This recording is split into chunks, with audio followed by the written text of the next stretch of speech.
Hey. What's up? Hey, Susie. What's up? What's up?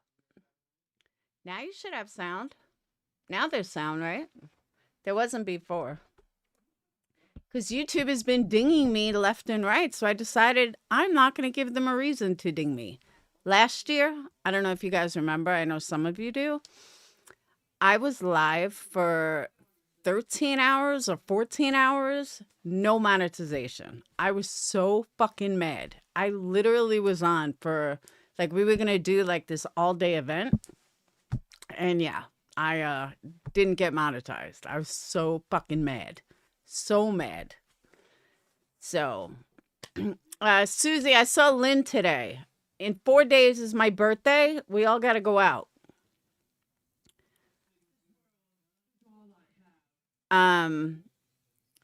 Which reminds me, Susie, don't let me forget to send her the information. I know I'm going to forget. Do you remember that whistle down? No monetization. I was so fucking pissed off. I'm like, how is this even possible? I spent all damn day. It was horrible. So, how's everyone doing? I hope everyone's got New Year's resolutions set. I know I do. Some of them has to do with YouTube, but I'll get into that. There's audio now, Bobby. Sweet misery. I was so pissed. So pissed. I couldn't believe it. I was like, no way. No, it's not possible. Yeah, it was possible. So you guys are going to see me drink. I'm drinking this. It is so good. Thank you, black-haired cheek. These are really good. $2.99. So for those of you guys that don't know, this is the real wig that I've been waiting for what, 2 months, 3 months, almost 3 months. It's all real hair. I colored it a little because when they gave it to me, it was like too orangey. I did hear that Captain Avi has to go through chemo. Captain Avi, get a hold of me. I got this for free, and it's all real hair. And it's from this company out of Long Island that gives hair to chemo patients, and it doesn't cost anything. And it's 100% natural. I mean, it's 100% real. So, and it's really good quality. Even my hairdresser today said it was really good quality. So, hey, Richie. Hey, Plurpy. Happy New Year, Plurpy. So, yeah, I've been waiting 3 months. But it came in and she, like, told me that they couldn't get it any lighter. And you can't, I mean, you can only bleach a wig so much. So they did what they could, but I said, that's okay. I'll add some color to it because I didn't want to put like any chemicals on it. So I just used like a stain, and I actually did light lavender, like an ash lavender, and it came up pink. I think probably because of all the orange in it, but I'm really happy with the result. I like it. So if anyone went through chemo and needs a real hair wig, let me know.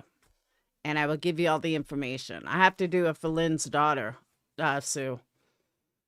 But it's a little more pinkish than I would have liked, but the quality is excellent. It feels great. It feels great on my head. And it makes me feel normal again. So that's all part of one of my New Year's resolutions. Hey, Mac. Wow, I'm seeing some blasts from the past. Happy New Year. There was something else I was going to tell you guys, and I forgot. Oh, you guys might hear some noise in the background. Dayton has some friends here. They're playing poker, so we're stuck. You love it, Kim? Thank you. You'll never be normal? That's a good point. Well, normal for me. How's that, Plurpy? Normal for me. But you're right. I will never be normal. Hey, Nan's Life.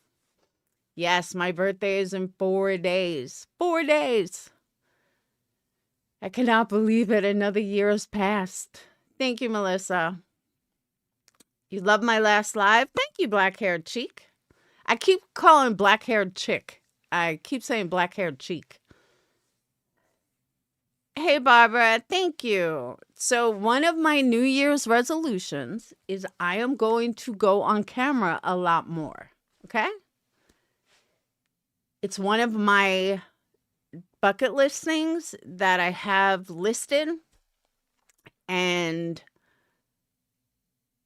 I made like a plan of what I'm going to do with YouTube for the upcoming year. And since I'm not diagnosed with cancer this year like I was last year, I have a plan, and that plan we're going to stick with. And that plan includes going on camera more times than not. So that's one resolution I can definitely stick with. But it's something that I need to do, and I know it makes me feel better anyway. But yeah, the only thing is I won't see chat as much, but I did leave the camera. I did put it level so I can look over a chat and it won't be as bad. But like when it's high, I'm always looking up and then I can't see chat. So, but now it's kind of like level. I don't know how people put a camera like right in front where they're like looking straight ahead all the time. I don't know how they do that. I can't do that. So it is what it is. But thank you, Plurpy. And this is really good. So if you're ever out and you want to get these, they're really good.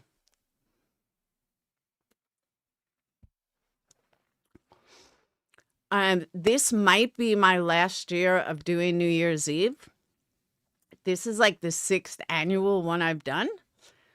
But now that the kids are older, 2 are in college, 1 is getting married, Dayton's going to be a senior next year. I decided that it's time to get my life back, and something I'm going to talk to you guys about, like not really deep, but something I've been thinking about for a while. And I think it's time for me to really start focusing on me and getting my life back together, and maybe even start dating, even though I said it last year and it didn't happen. But just maybe. But I do. They're getting older, and I kind of want to live my life again.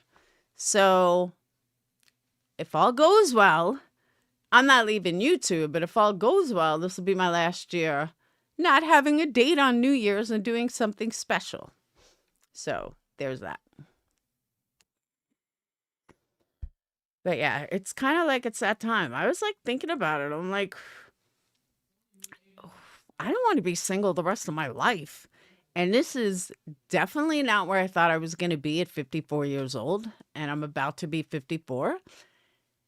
And this is not where I thought I was going to be. I thought my shit was going to be together. I was going to be rich. I was going to have big house and, 2 cars. Well, we have 2 cars in the driveway, but brand new cars. And thought by the time my kids went off to college, things would be a lot different. My life would be a lot different. So it's never too late. So that's where we're at. Hey, Sherry. I haven't seen you guys in a while. It's good to see you guys. So I say we travel. You need money to travel. And that is something I'm lacking at the moment. So I would love to travel, but there's a little something called money that you're going to need. I can't really do it on my good looks. So I definitely need an alternative, which would be money. But that's another thing I plan on doing in 2025, making a lot of money. I'm still young. Hey, Bad Wolf. I'm still young. Kind of depends how you look at it. 53 years old, I'm not young. My oncologist will tell me I'm young, but I'm really not. If you've already gone through menopause, you're not young. Any way you slice it, you're not young. So that's kind of where we're at. Definitely not young. I'm young to like my mom, then I'm young, but not for where my life should be. You know what I mean? And with Sage's wedding coming up and everything else, then you really feel old. Next thing you know, I'm going to have a grandchild, and then I'm really going to be old. So yeah. What can you do? So I am going for the first time ever, I am going to need help tonight because I cannot fill this up for 4 hours. I just don't know what I'm talking about.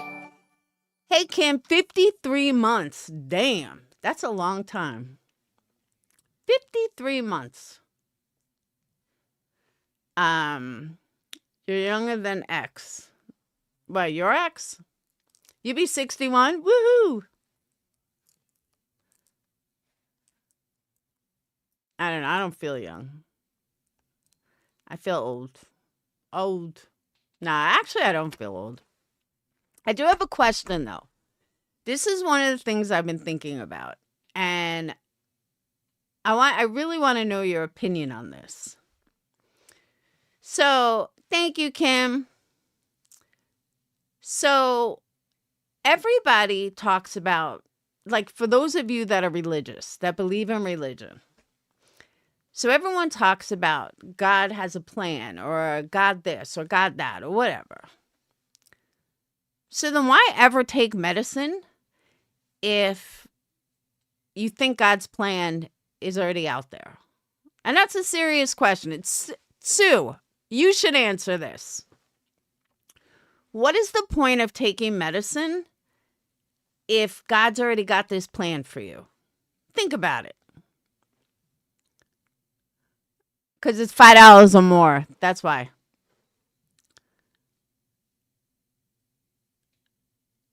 And that's an honest question. What is the point of, if everyone says, oh, it's God's will or it's God's plan or all this other stuff, then why bother with modern medicine if it's God's plan? Think about it before you answer. But that's a serious question that I have.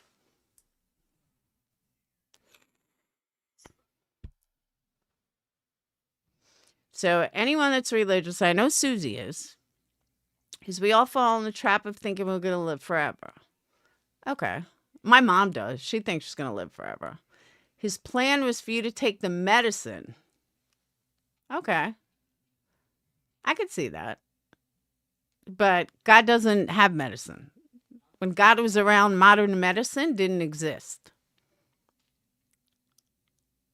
So that doesn't count. That doesn't make sense then. And I'm thinking about this because I've been pretty bad with taking my hormone medicine. I don't know why. And my oncologist yells at me all the time. But I was thought about it. And I'm like, well, everyone that believes in God, if it's God's plan, then fuck it. Then if whatever's going to be is going to be regardless, right? That's kind of how I feel.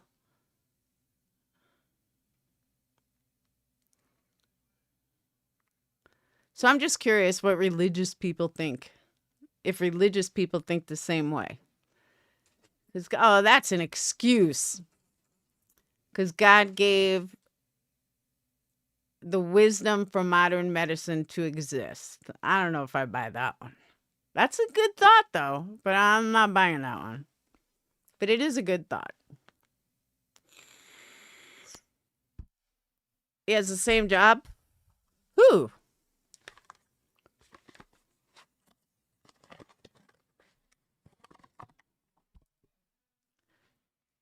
It says time ended.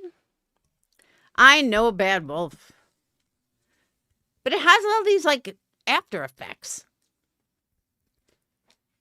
Meanwhile, I was supposed to get a mammogram and they never called. See, Nan? That's what I'm saying. I'll never do it again. I already said that. I already told my kids that. I'll never do chemo again. The only way I would do chemo again is if, like, right now, if, I had cancer or something, then I would do it again. But, no. Shit, I can't open this. Hey, Dayton. Come here. Come here. No, I had an appointment set up. And they never called. Can you open this? I can't get it open. You got to press down and open it. press it down? Yeah, you gotta press down, turn it. You got it? Ask Aiden to do it. I don't know. Did I get Hey, it? Verika. What? Did I get it? No? What do you mean it's It would have been off. No, you're just turning it. I just put it back in. Ask Aiden to do it. He'll probably know. What's that? I'm telling you. It's vape juice. Telling you it's open. Is it a twist off? Yeah, you gotta press down and turn it. That's what I did, though. Say hi. Hey, Brian. See, I just locked it.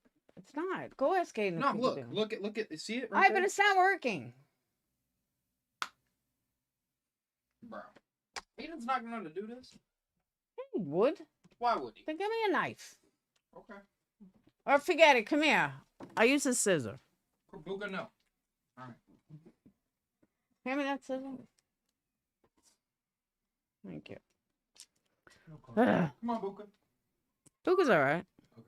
It's Karma's a pain in the ass.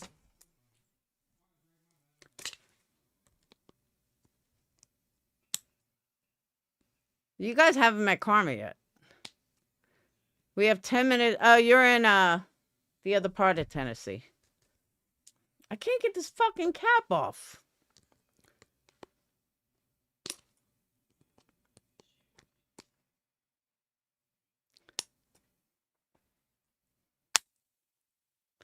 All right, now I broke it. Hey, Debbie, I was just thinking about you. Happy New Year, bub.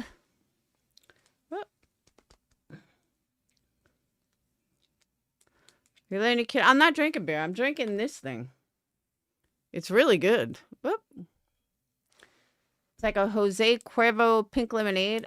It's a stupid vape juice. I can't get it open. I don't want to use my teeth.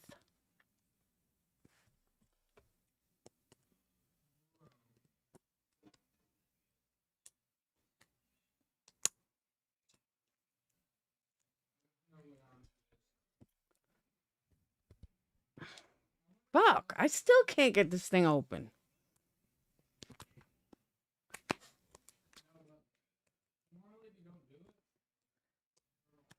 That's how I feel.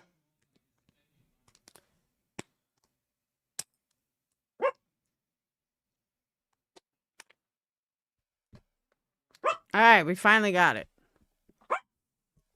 Stop barking.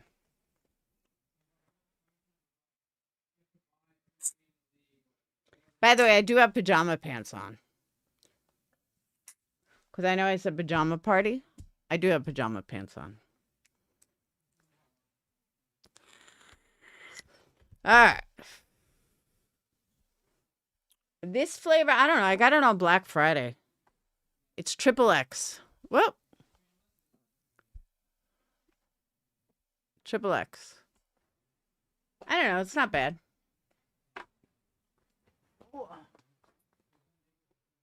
All right. So what are we going to talk about? What are we going to do?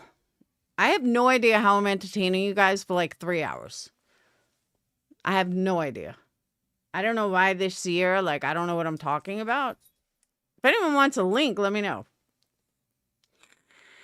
I could probably use the help. Oh, one thing I will say, there is a troll going, running their mouth about me using my picture and my name. It's not me.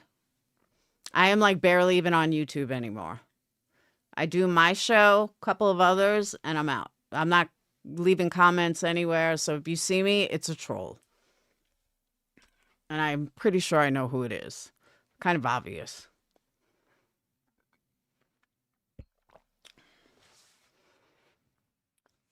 You interviewed one of the jurors last week. Or we could do a year in review. That's what I was going to do. The serial killer. I forgot. We could still do that. But I totally forgot about it. I swear to you, I completely forgot. But we could still do it. I got it written down. I just don't have the pictures to go with it. I knew there was something I was going to do. I could not remember what it was.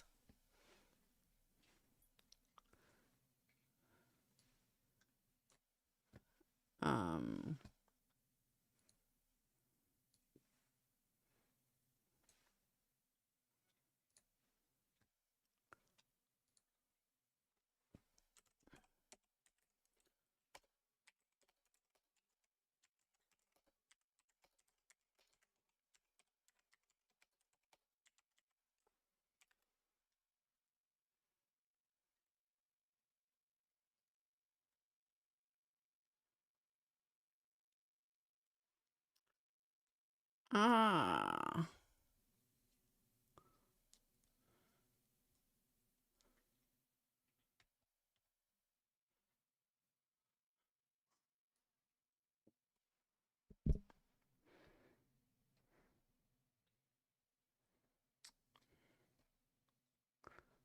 Hold on.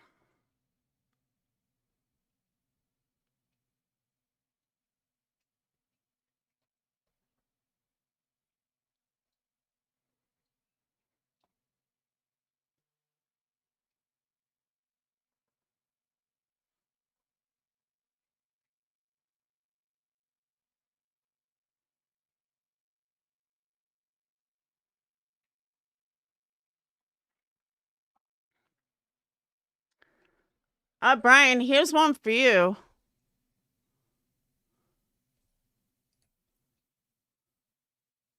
Someone put in, hey, Mahaba. Someone put it in Reddit.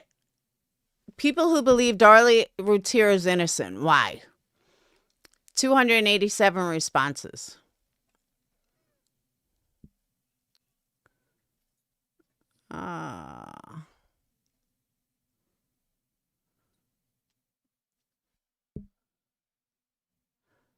No, there's tons of responses on it.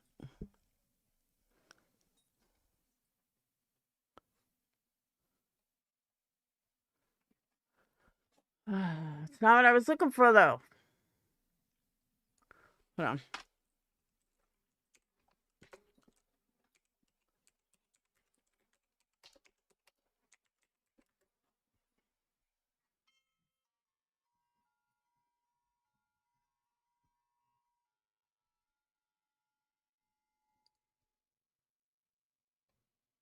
All right.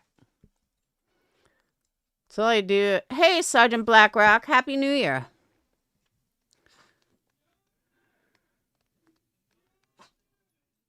He can now run for mayor? Woohoo! All right. So you guys want to do this?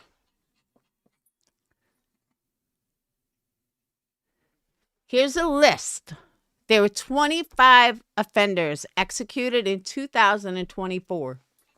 Actually, let's wait a few minutes because it's New Year's Eve in 3 minutes in a couple of places. Hold on.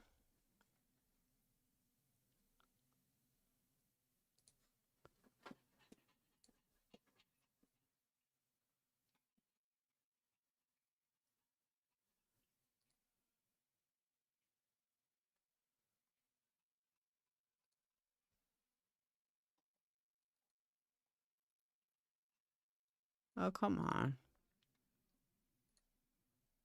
Ugh.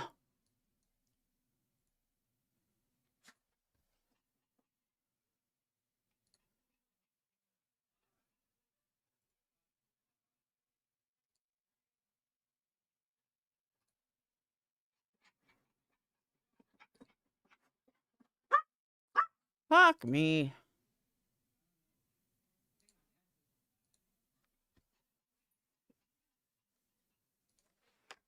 Angelina Jolie and Brad Pitt are officially divorced. In case you didn't know. Another thing I want to talk about is the Menendez brothers.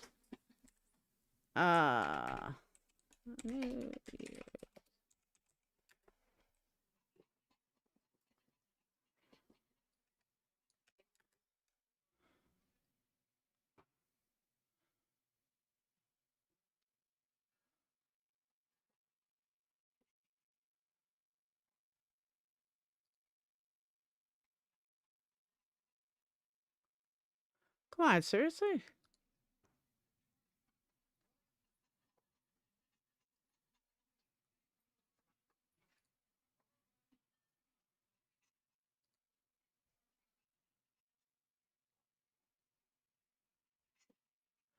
Why do they care so much about my damn ad blocker?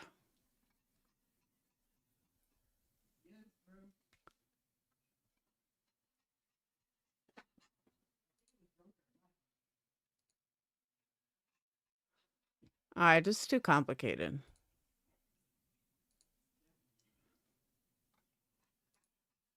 We're going to go the easy route.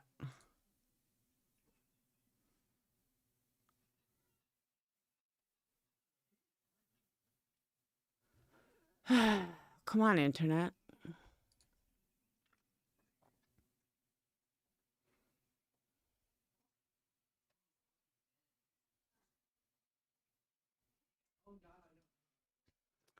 Uh,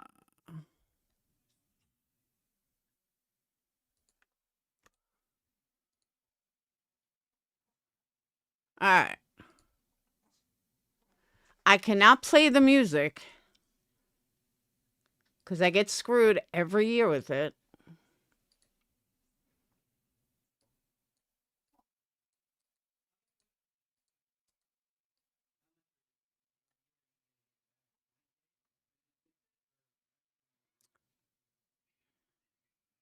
Wow, New York City didn't look like that when I was there. Oh, it's already, we missed it. Wow, I was like a minute late. Not according to my clock. Yeah, they're saying Happy New Year already. I guess we missed it. Oh, well. Happy New Year, East Coast.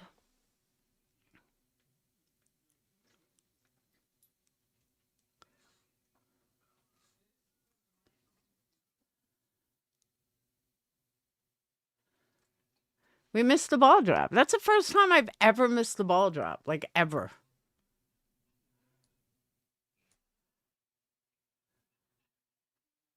Oh, well, we'll get it for my hour.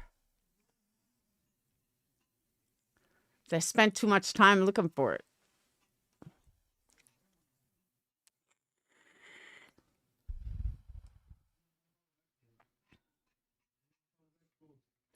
Yay, Happy New Year, East Coast.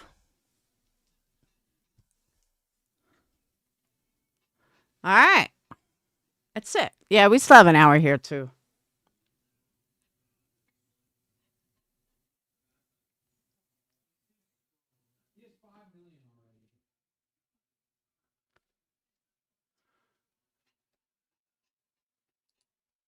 All right. There you go. We missed the ball drop, but we were close. In an hour. We still have an hour. Oh. All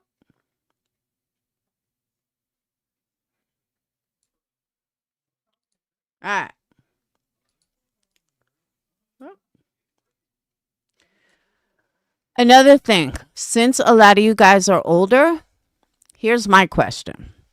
So I've been doing some research in my, what am I going to do for YouTube in 2025? And one of the things that they talked about is that YouTube does not have enough 40, 50 and up. And that's one aspect of YouTube that's missing is 40 and up. And it's infiltrated by kids. And it's one of the things that YouTube is going to push is the older generation because we come with experience. We come with life experience that the younger kids don't have and that people could look up to. So I sat there and I thought about it. Besides makeup, like what?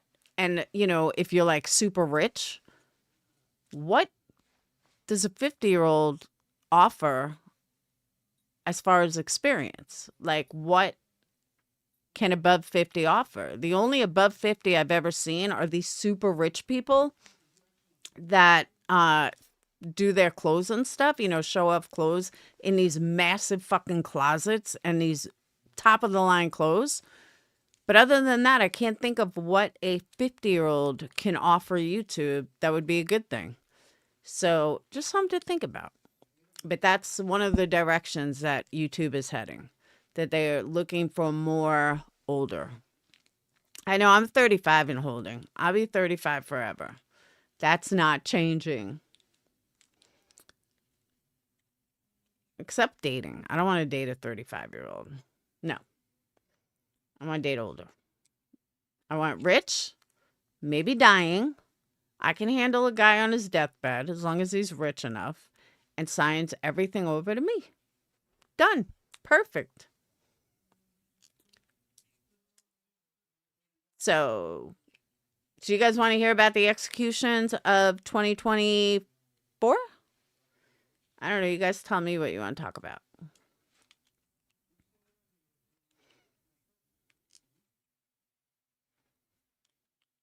Do. Does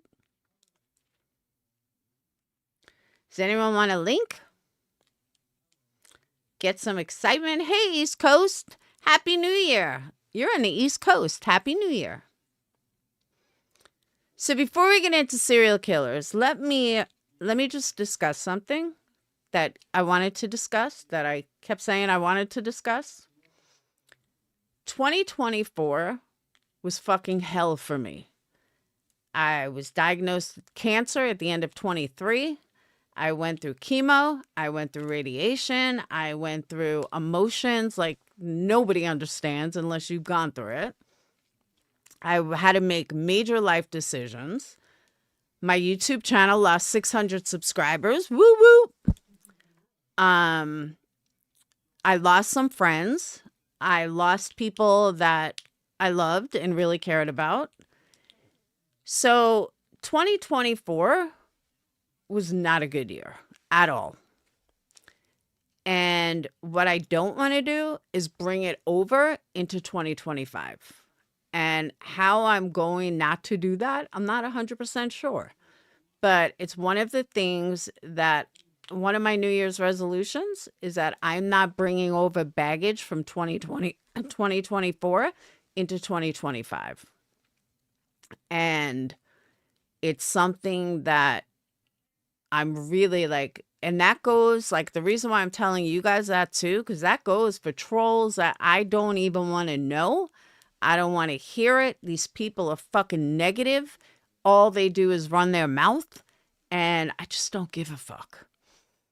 If you left me because you don't like me, then so be it. Then shut the fuck up. There's no reason for you to still be talking about me 2 years later.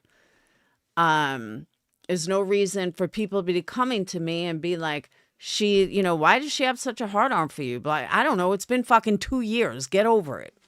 So, and even the ones that left last year, it's time to move on.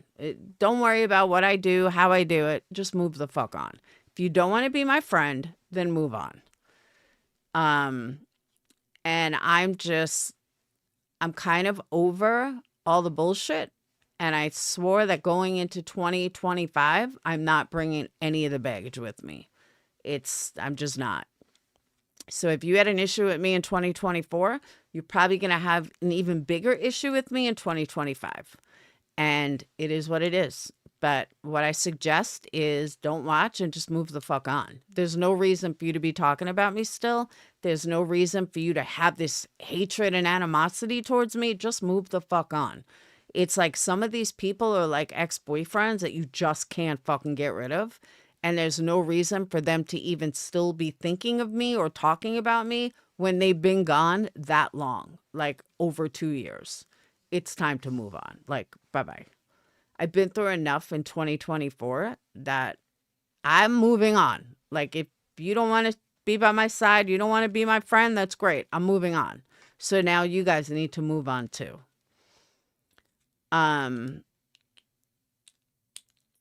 It's just crazy to me. Laura will be a Christian soon? I doubt that. I totally doubt that. But, I mean, anything's possible. You never know, but no. Actually, it's never going to happen. I would find my Jewish roots first. I really would. I had this conversation with my mom. I would be a diehard Jew before I ever became a Christian. I just don't believe in Christian beliefs. My kids do. That's great. I just don't personally. So, not that, all right, let me rephrase that. It's not that I don't believe in their beliefs. I mean, we all live in society based on Christianity. So I can't say that I don't like fully believe in their beliefs because it's how we all live. But you know what I mean.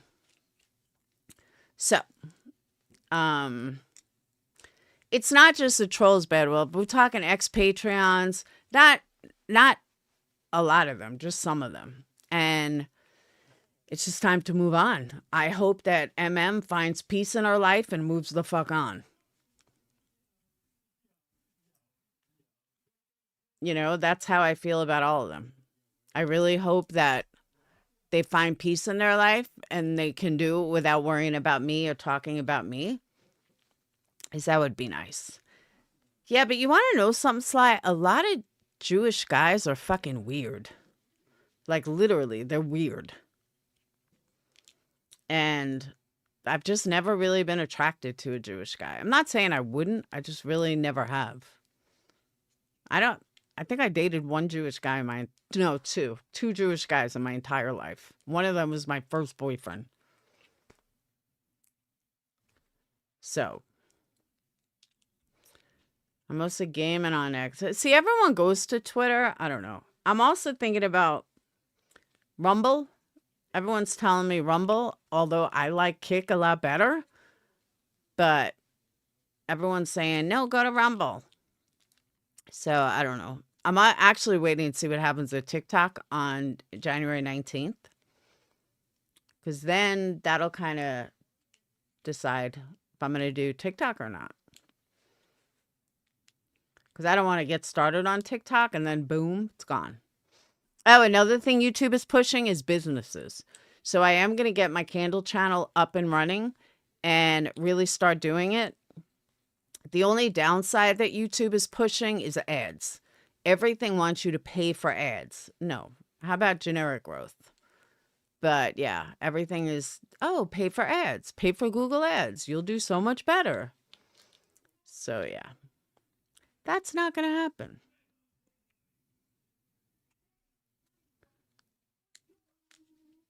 But Tracy did a live today. It was good. And one of the things she said, though, was I should never play Never Have I Ever. Tracy, the shit that troll wrote, most of it was bullshit.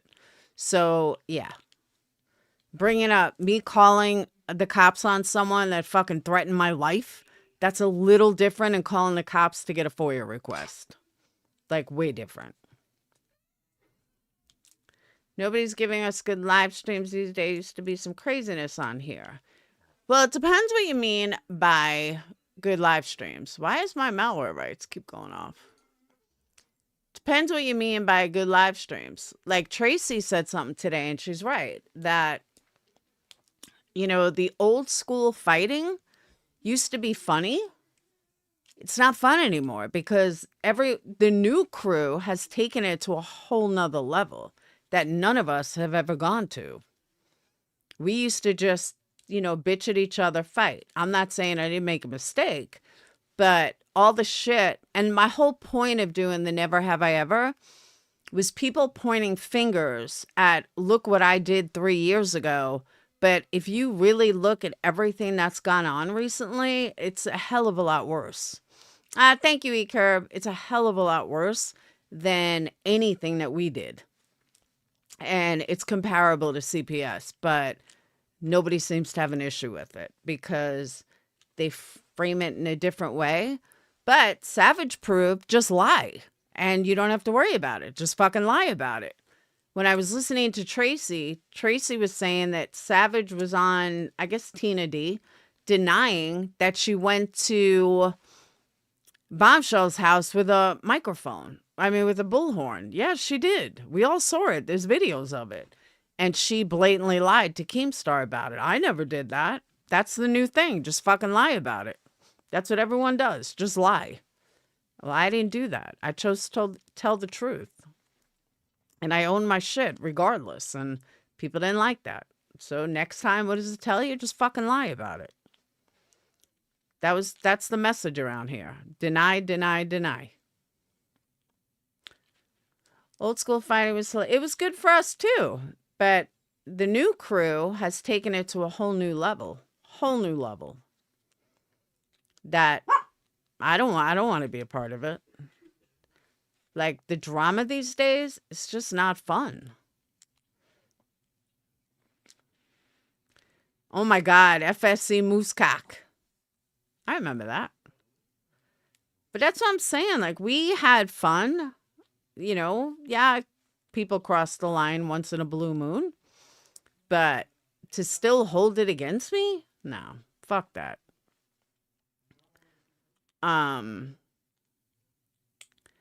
As compared to all the other shit going on, no. It's bullshit. But whatever.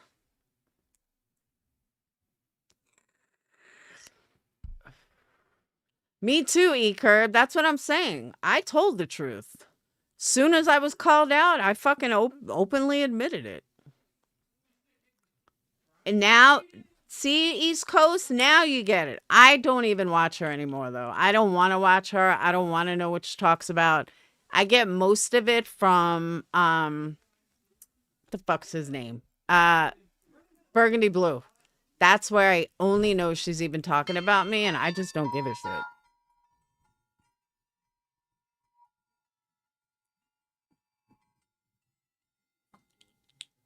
I hear banging.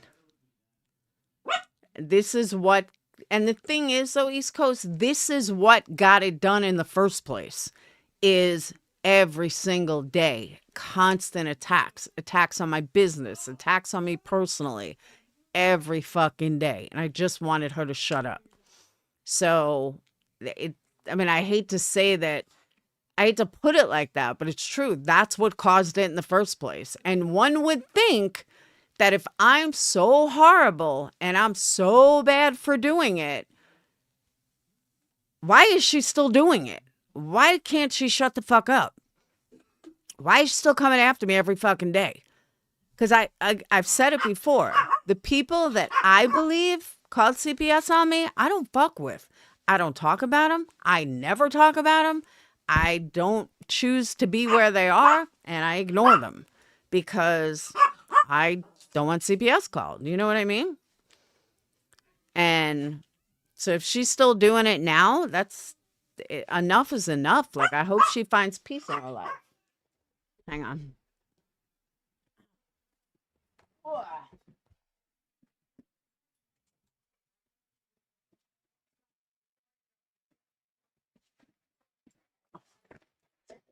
What's up? Karma's here. Oh, my kids, my parenting. What's wrong with my parenting? I think my kids are doing pretty fucking good. My parenting, she wishes she could be as good of a parent as me. Why? Because I don't focus on her kids. Focus on my own kids. That's why they're good kids. How would she even know about my parenting? That's what I want to know. But why she's focused on my parenting, I have no idea, but I don't know. I think they turned out pretty good.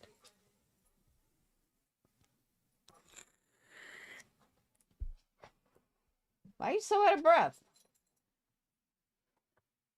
What? That's crazy, though. You missed the porch. Someone else mentioned the porch. I think it was Tracy that mentioned the porch. It is too serious. It's hateful. It's horrible. I agree with that. Who ran out? Oh.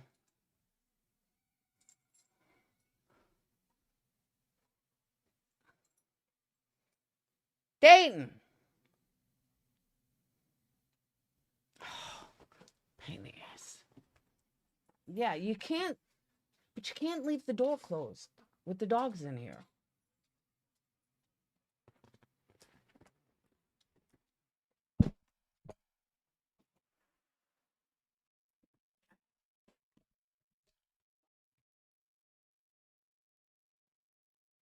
Did you watch Tracy's live today? She was talking about that. She was saying that that it's just so hateful.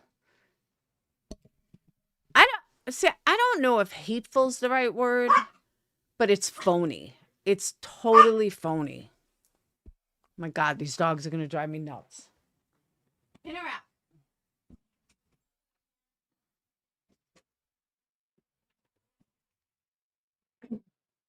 It's too phony. Everyone wants to act like they're so much better than the next person. They're not. personally, I think most of them are all a bunch of fucking lowlifes, and that's my feeling on it. Elvis Travel. Whatever happened to him? Is he even still alive?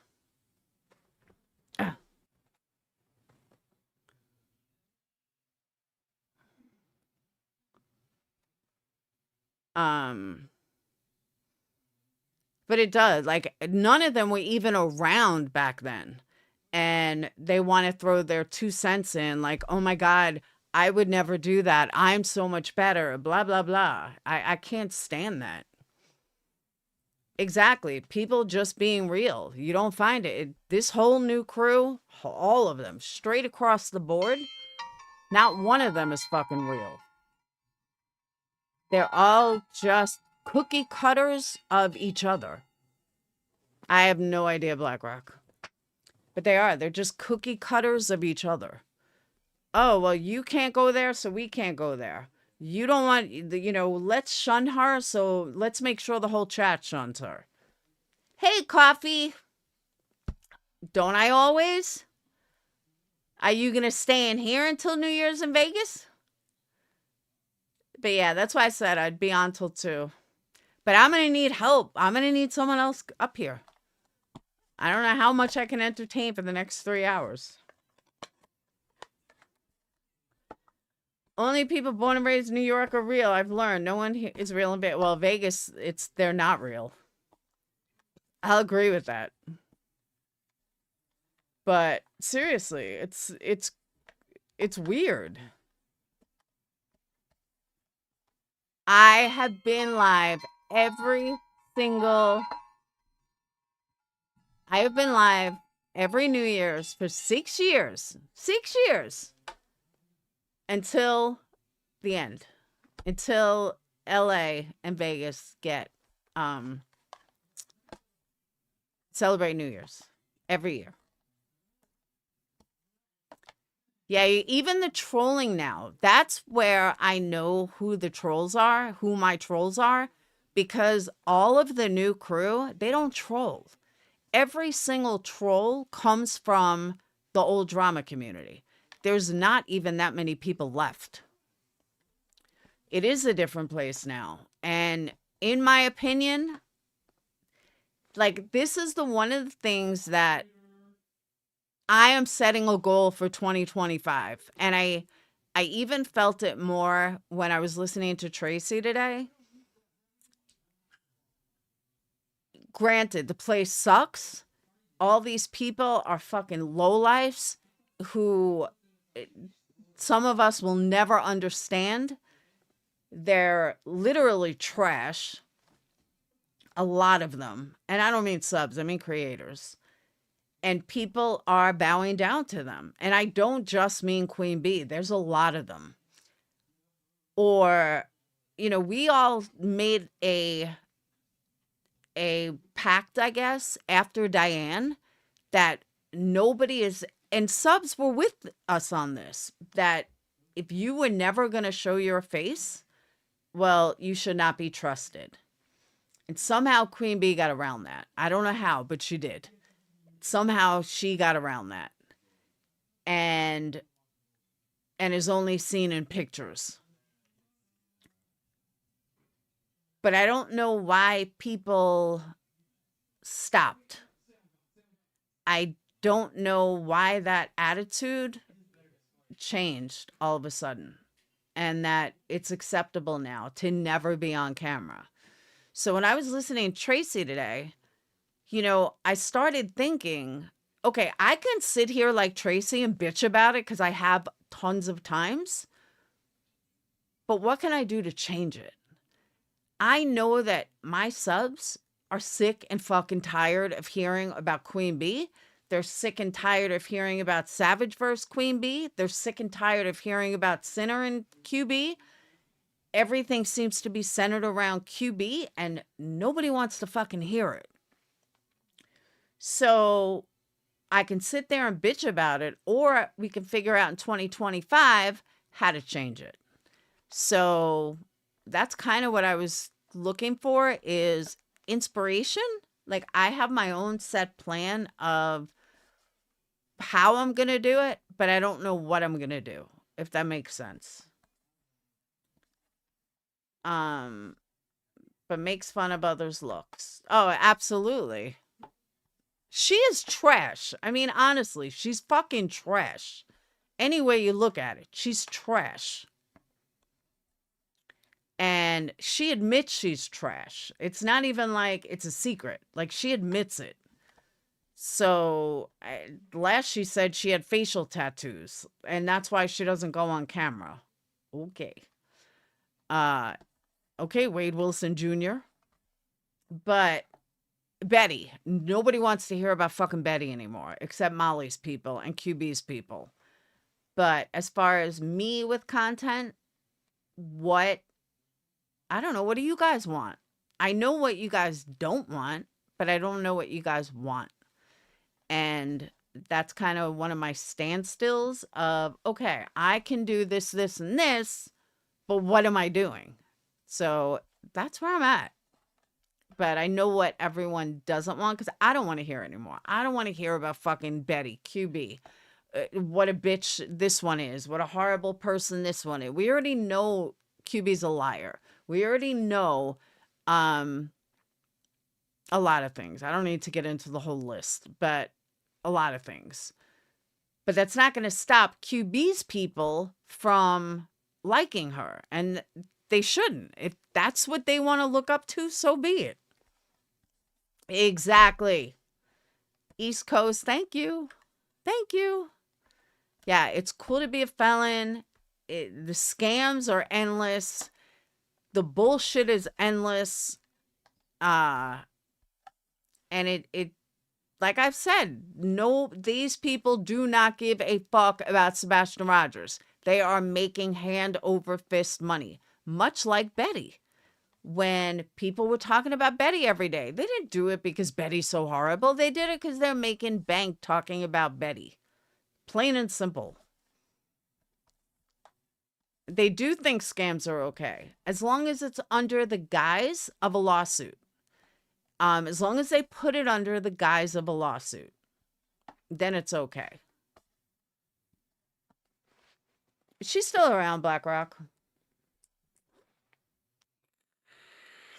But East Coast, look at the creators that are bringing in the most views.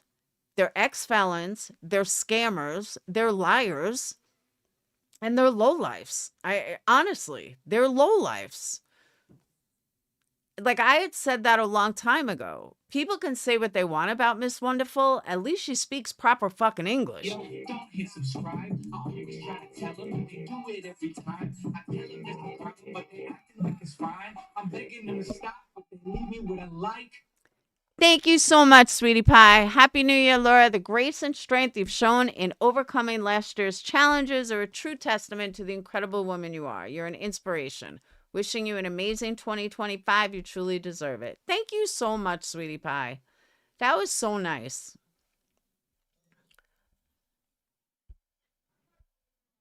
That's what I'm doing wrong. I've been around forever and have so many receipts I haven't released. I'm telling you. It could be the cure to your money issues. Just get sued. Just say that Betty's going to sue you. And then you'll make tons of money. East Coast, I said the same thing. I don't know how anybody sits there and listens to fucking B. Tim for hours. I'm sorry, I can't do it. I'll even tell Patreons, like, I gave it 10 minutes. I can't do anymore. Like, I just can't. And then if you listen to her, it's all fuck this, fuck this, fuck that, fuck this, fuck that. Like, people thought I cursed a lot. Oh my God. She can't get through a sentence without cursing every other second. That's true. Wish the old channels were back. You could always find a live going on. I had said that, BlackRock. There's not many of us left. Well, compared to... thank you, Bad Wolf. Compared to, like Queen Bee. She can definitely speak better. Like, I didn't listen to her and be like, oh my God, can you not fucking speak English? And I don't understand, why do people who don't even talk get the memberships instead of people in here? It makes no sense to me. Thank you, sweetie pie. Okay, East Coast, but how do we change it? That's my question. Hey, Chrissy, your candles are coming. I'm not going to lie. I forgot about it because I've been so busy on the other channel, on the other candles, which I'm going to show you guys in a minute. But I was so busy on it, I completely forgot. I'm like, holy fuck, I got to do Chrissy's candles over. And I never even called the post office. I got to call them. But tell me, East Coast, what do you want to see? Like, how do we make it better? All input is appreciated.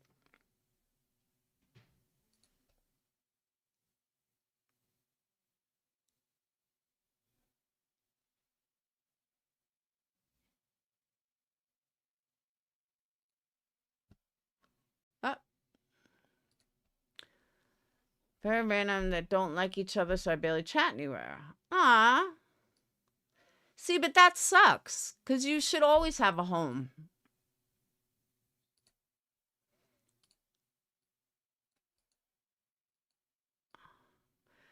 First person to give me some ideas about where we could go for 2025 will win the first candle. So let me show you guys the candles that I put up. So we have the whole Zodiac line. These are the Zodiac candles. I mean, obviously you can open them and see all of them. Ah, it didn't work. I got to link that. Uh-oh. So we have a Zodiac, and we have all 12.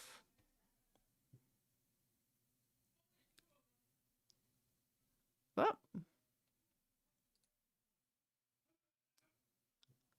There we go.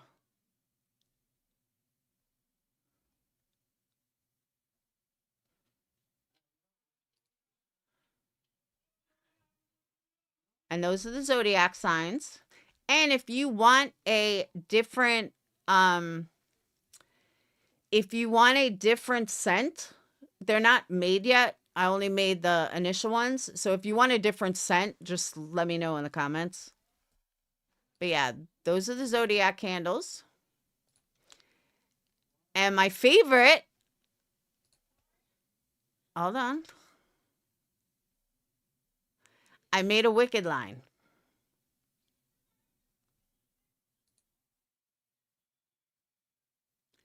So we have 8 candles. The Yellow Brick Road. Everyone deserves chance to fly. Ding dong, the witch is dead. I'm not that girl. The Wizard and I. Popular. For good. And Defying Gravity. My favorite. Yes. And I'm excited for them. I haven't totally pushed them yet, but I really am excited for them. The Zodiacs are 25. And these are the Wicked. And I do have 2 other collections that I have to put out, which I'm going to do tomorrow. But it takes time. It takes me hours to do a collection. So it's the pictures that are the hardest. But yeah. So these are 2 new collections.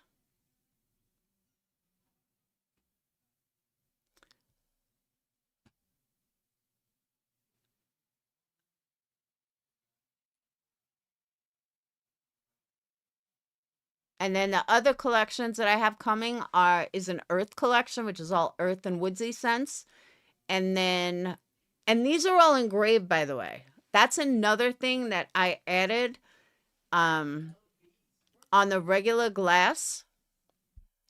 For $5, if somebody wanted their own engraving on it, like you wanted to give it as a gift to someone, or for 2 lines is $5. And that's another thing I added to any glass candle. Most of the candles I can do engraving on.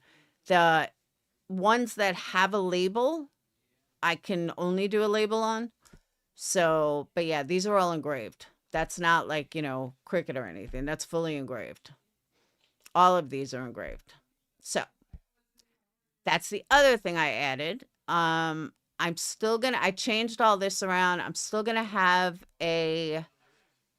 I'm doing a whole wax melt page. So, hey, Criminal Med. A couple of things I still gotta fix, but yeah.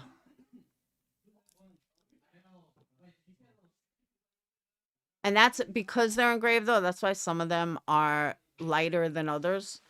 I don't have control over that. Some of them just engrave better. I don't know why, but that's it.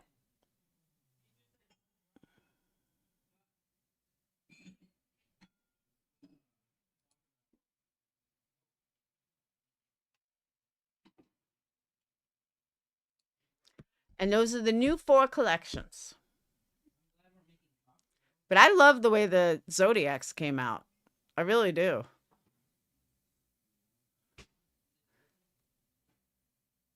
And each one tells you you're a stone, you're a planet, your color, and that's it. So that's what I have done so far. And we also have metallic silver vessels. Those can't be engraved. It gets blurry. I tried. I don't want to waste any more, but yeah, it comes out blurry. I think it's just the way the mirror and the glass are. So, first candle giveaway, if someone comes up with an idea for 2025. Where are we?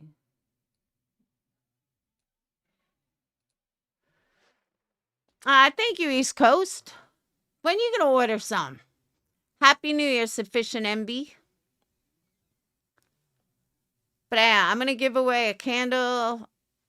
I'm gonna give away a Zodiac candle right now. So someone better come up with an idea.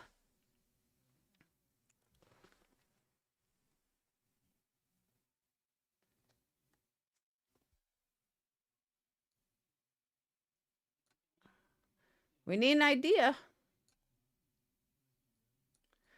Because, like I said, I don't know. Yeah, so you missed a Criminal Med. A lot of us from old drama community are saying that it sucks now. Like, all the channels now are just fucked up. And it's not the same. So when I was listening to Tracy talk about it today, I thought that, I've been saying that for a while. But instead of bitching about it, well, let's change it. But I don't know how to. I don't know what is going to make it better for 2025. I don't know what subs want to make it better. And I don't know. I just don't know. So that's why I was looking for ideas. Luigi to fall in love. What Luigi? The killer? Oh. Well, that's an idea. I see where you're going with that, Coffee. That could definitely work.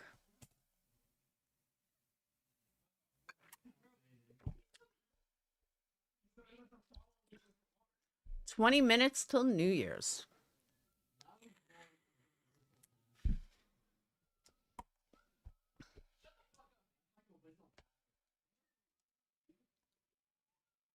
Oh, you did? Did you send them on my cell phone?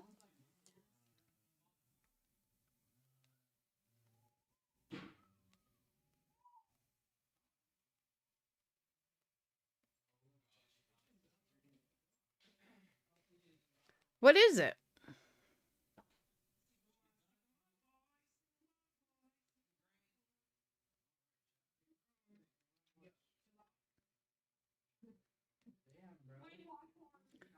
Start going back to base, come up with a new case each week. But is that really what my audience wants? Does my audience really want true crime?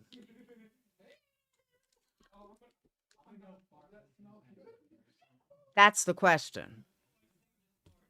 That's why I'm asking everyone. What do you guys want? And when you say going back to basics, what do you mean by going back to basics?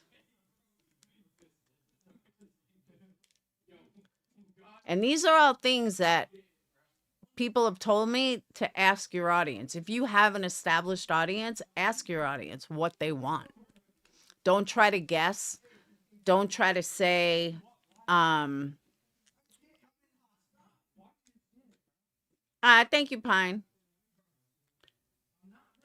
I do really want you. And I love doing true crime. My audience is split. But even the true crime people, they're not consistent.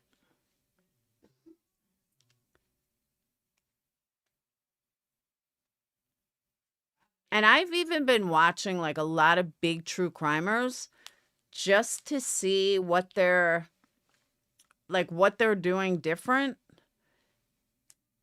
and why they're successful. And some of them I understand and some of them I don't. Yeah, but Sly, I mean, whistle down. Yeah, Sly, I need to get my audience back. I remember I started with true crime. Yes, less bitching. I agree with that. But I started with true crime. I was true crime.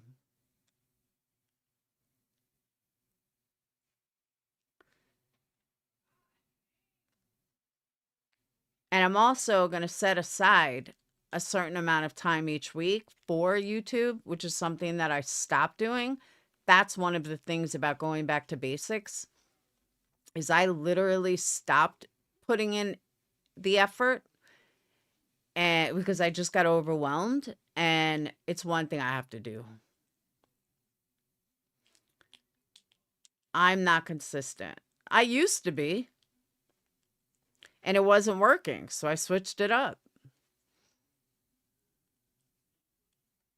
I used to be very consistent, and then it just stopped. People wanted something different. So if something's not working, then switch it up. I did do deep dives. You know what? I'll tell you what it was though. And this is honest. When I see so many people jumping on a case, I lose interest. Even Wade Wilson, I completely lost interest because it got infiltrated with stupidity. And Sebastian Rogers, Summer Wells. As soon as every single person is covering it 15 different ways, I don't want to deal with it. I just don't want to deal with it. And that's what I'm noticing. Thanks, East Coast. A lot of people do that though. Like my views per se are not that far off from what they were prior. It's my live shows that have no numbers. It's like people are like afraid. That's true, but I tried that too. And the only problem with that is it's time consuming. And a lot of these bigger channels have people doing all the research for them. I don't have that. And right now it's just really hard to find that time, but I swear I'm going to do it.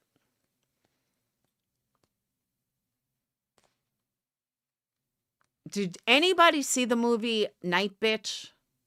Speaking of movies, really good movie. I'll upload it for Patreons. It's really good. It's all about being a mom and all the downside of being a mom and all the feelings that you have. You just want to kill your fucking kid. It's really good. Like it all comes together at the end. Exactly, Pine. I lose interest.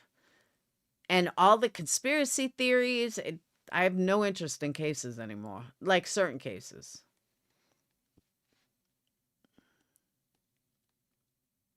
Oh, you did see it? Wasn't that really good? I thought it was excellent.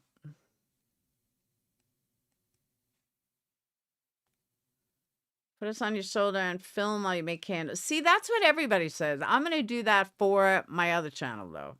Like I said, that's one of the things I'm going to get moving is vertical streaming with making candles. I do love to play devil's advocate, but when, like Sebastian Rogers, I wouldn't touch that fucking case with a 10-foot pole. Even if he was my cousin, I wouldn't touch it with a 10-foot pole. It's too much. And then like when I was first going to talk about Wade Wilson, nobody was talking about him yet. Nobody. And then all of a sudden, everybody was talking about him. No, Night Bitch. It's really good. I saw it on a bootleg channel, so I don't know where else to find it, but it was really good. At first, I'm like, this is a little weird, but no, it was a great movie. Hey, Brantley, Happy New Year. We got 15 minutes left. That's what I'm saying. There's nothing new. You know who does get some really good cases? The Misery Machine. I actually heard about them from Tracy, The Truth. They actually come up with some crazy cases. A lot of Ohio cases, but they really have some good cases.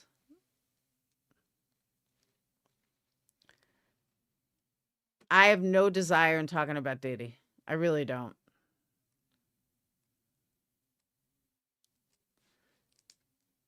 We can go over highlights. I mean, if you watch Long Crime, like I watch them every day, and they come up with new stories every single day. And I'm like, how come nobody ever talks about them? I mean, they have some wild stories and they have some wild cases and nobody ever talks about them. I don't know why. See, that's the thing, Criminal Med. Where is my heart? My heart is with Innocence Project stuff and people that are found guilty when they're really innocent. I like deep dives like that. That's where my passion is, but it's very hard to find. Yeah, Criminal Med, even that, I'm bored with it already. Like, I have no desire. Just bored. And I can't, like, really discuss something that bores me. So, and I try still listening to it, just like, to follow up with it. I have no interest. I'm like, wow, this is so lame. If I hear this man laugh one more time, I think I'm going to fucking kill myself. Not literally.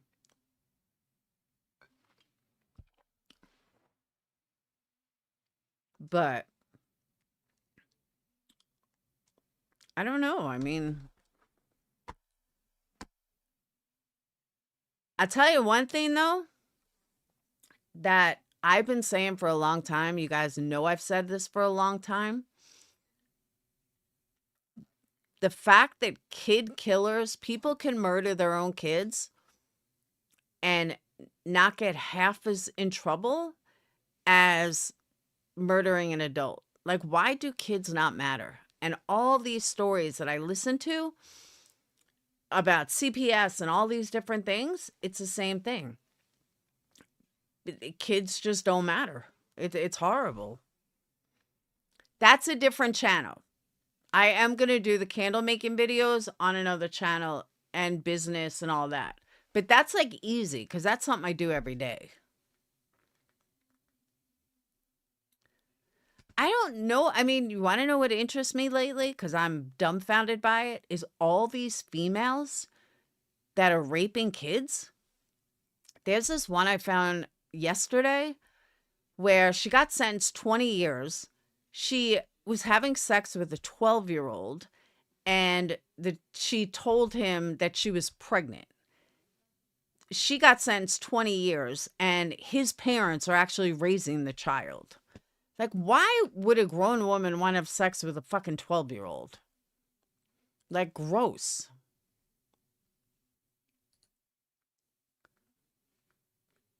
Yeah, the teacher. The teacher got pregnant by the 12-year-old. And now the parents are raising the kid. That's just crazy, though. That is morbidly fascinating. I don't get it.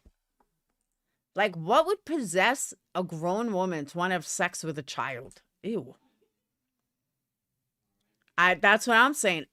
Almost every single day, Long Crime will drop another bomb, kid that teacher that's having sex with a child. I don't get it. I can't think of what would possess you to want to go that low. There is nothing a 12-year-old can do for an adult female. Nothing. And maybe it's just me, but I have no desire to teach anybody what to do. Ugh. Um.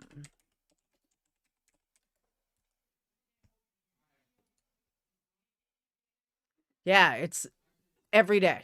Literally every day.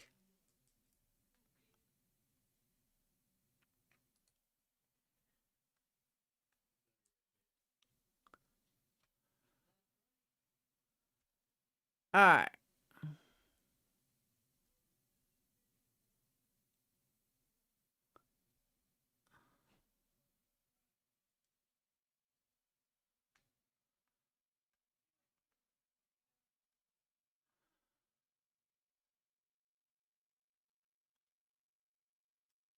Let's see. Beverly Hills doctor rapes female employee. Police say more victims possible.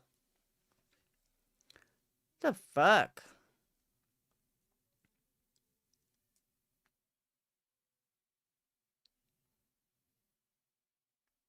Okay, here you go.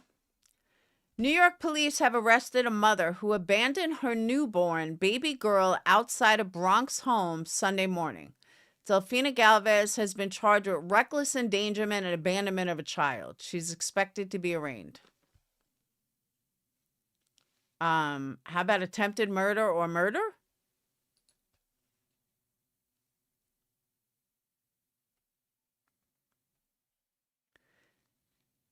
The baby was discovered wrapped in blankets in a tote bag.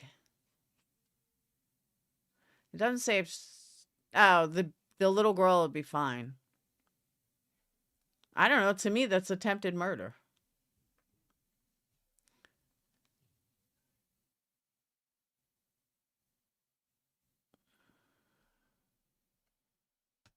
Which will get like a year, if that. All right, let's not miss the ball drop this time.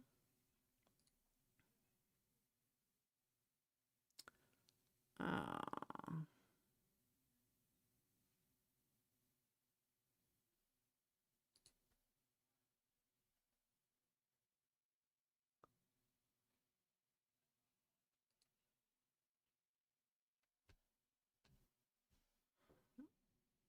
did it?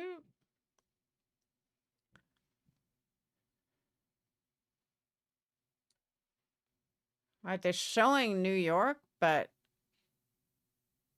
they're not showing the ball.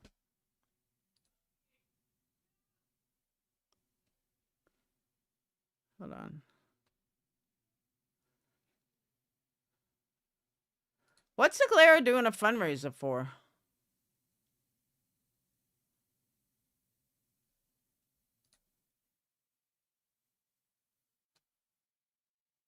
Well,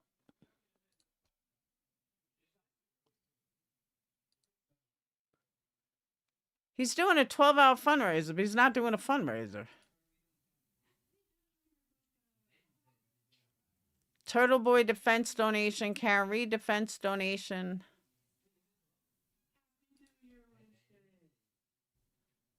Turtle Boys. Holy shit. Turtle Boy has raised $150,000. Holy fuck.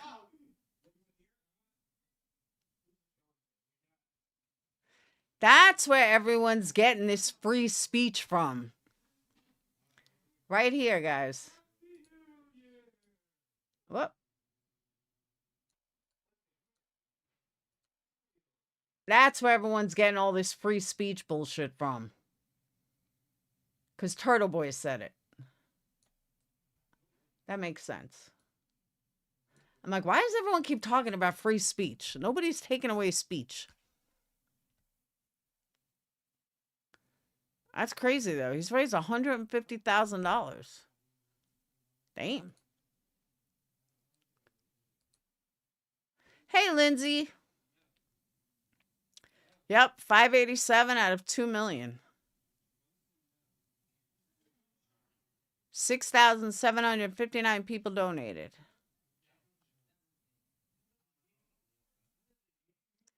Galera fundraiser for the love of Auntie Deb.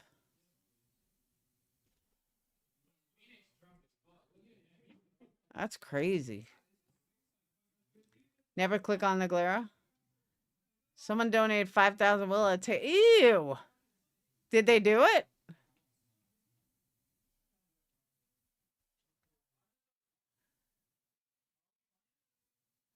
Oh, so they actually did donate $5,000. Where do these people get this money?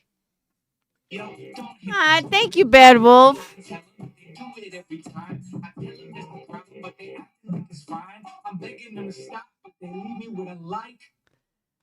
Bad Wolf, let's celebrate their first super on a live stream. Woo woo.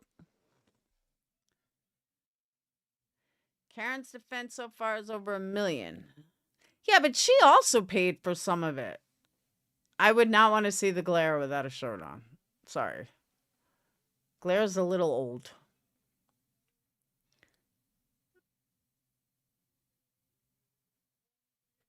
But hey, if it works. He's got Nurse Kim. I don't know who that is. Melanie Little. Turtle Boy. I don't know who that is.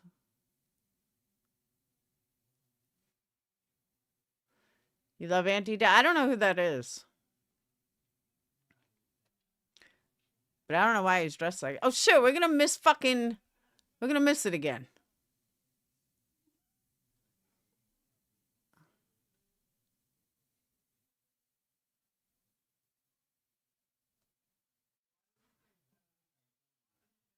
Halter isn't that old? I don't know. Really? Yeah, I don't think I know who Annie Deb is.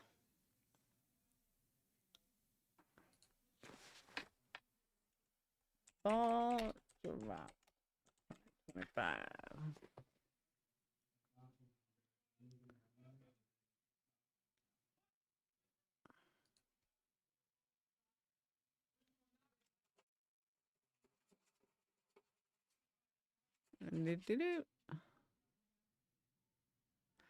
I can't believe it's 2025. Yeah, I followed it.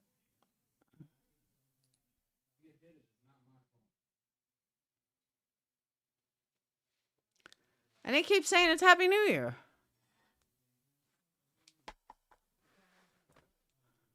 I don't know.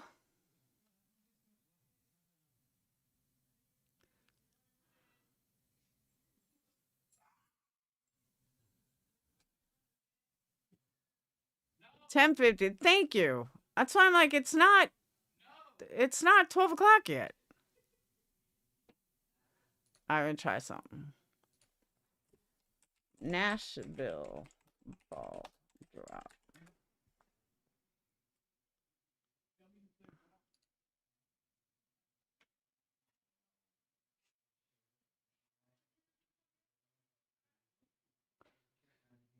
Seriously, you have to have Paramount with Showtime. Are you fucking kidding me?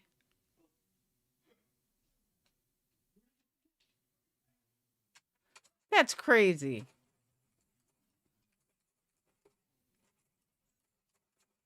That's crazy, though.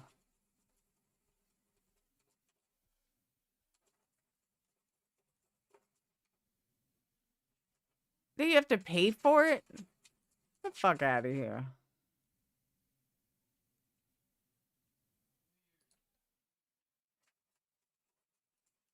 Watch live for free today. Fubo. I don't have any of them. And they want me to save my ad blocker, which ain't happening.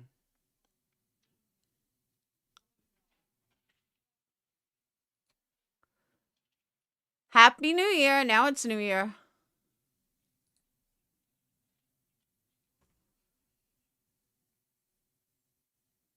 Oh my God. I guess we missed it again. Happy New Year, guys. Oh. What?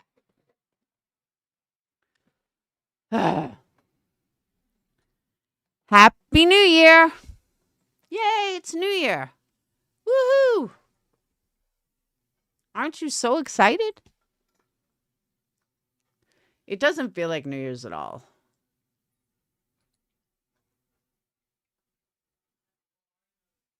Not at all.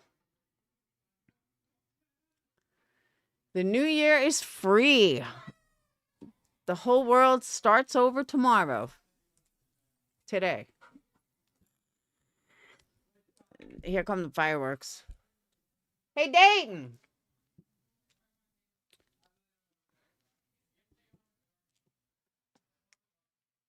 You have another hour? That sucks.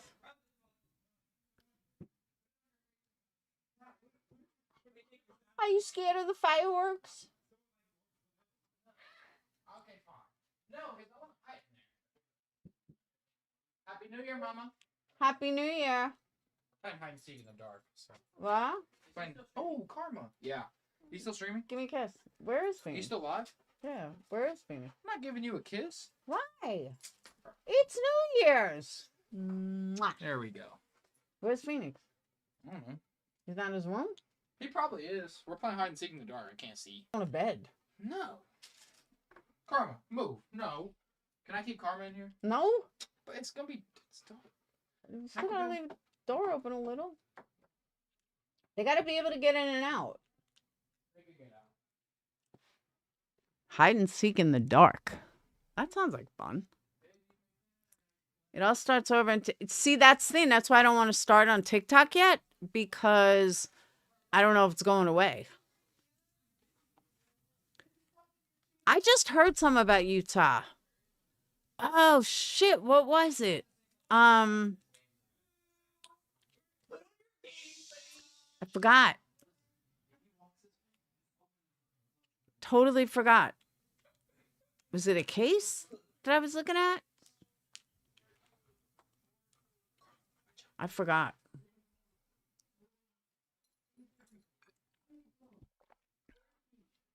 But I legit just saw some about Utah. Boop.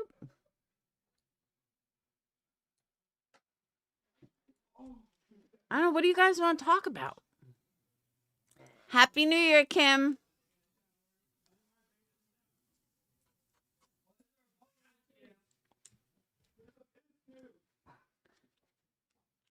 Nobody wants a link and come up here and help me? See, all these other channels have people on panel with them. And I'm trying to do this all by myself. It's a little rough. I did. I'm telling you, I just heard something about Utah.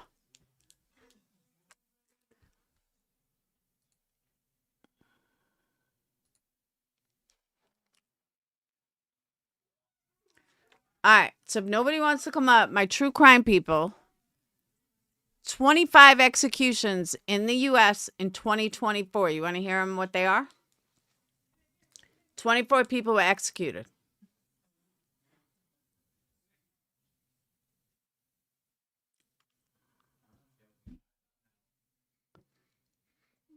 Yes, no, maybe so.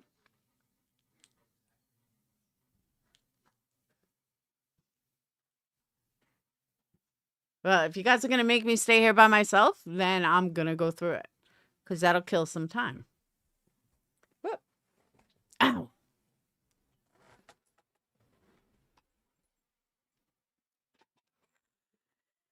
Yes? Come here, Carmen. Come here.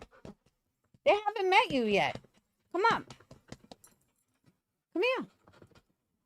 Say hi. Say hi. What? He's always out of breath.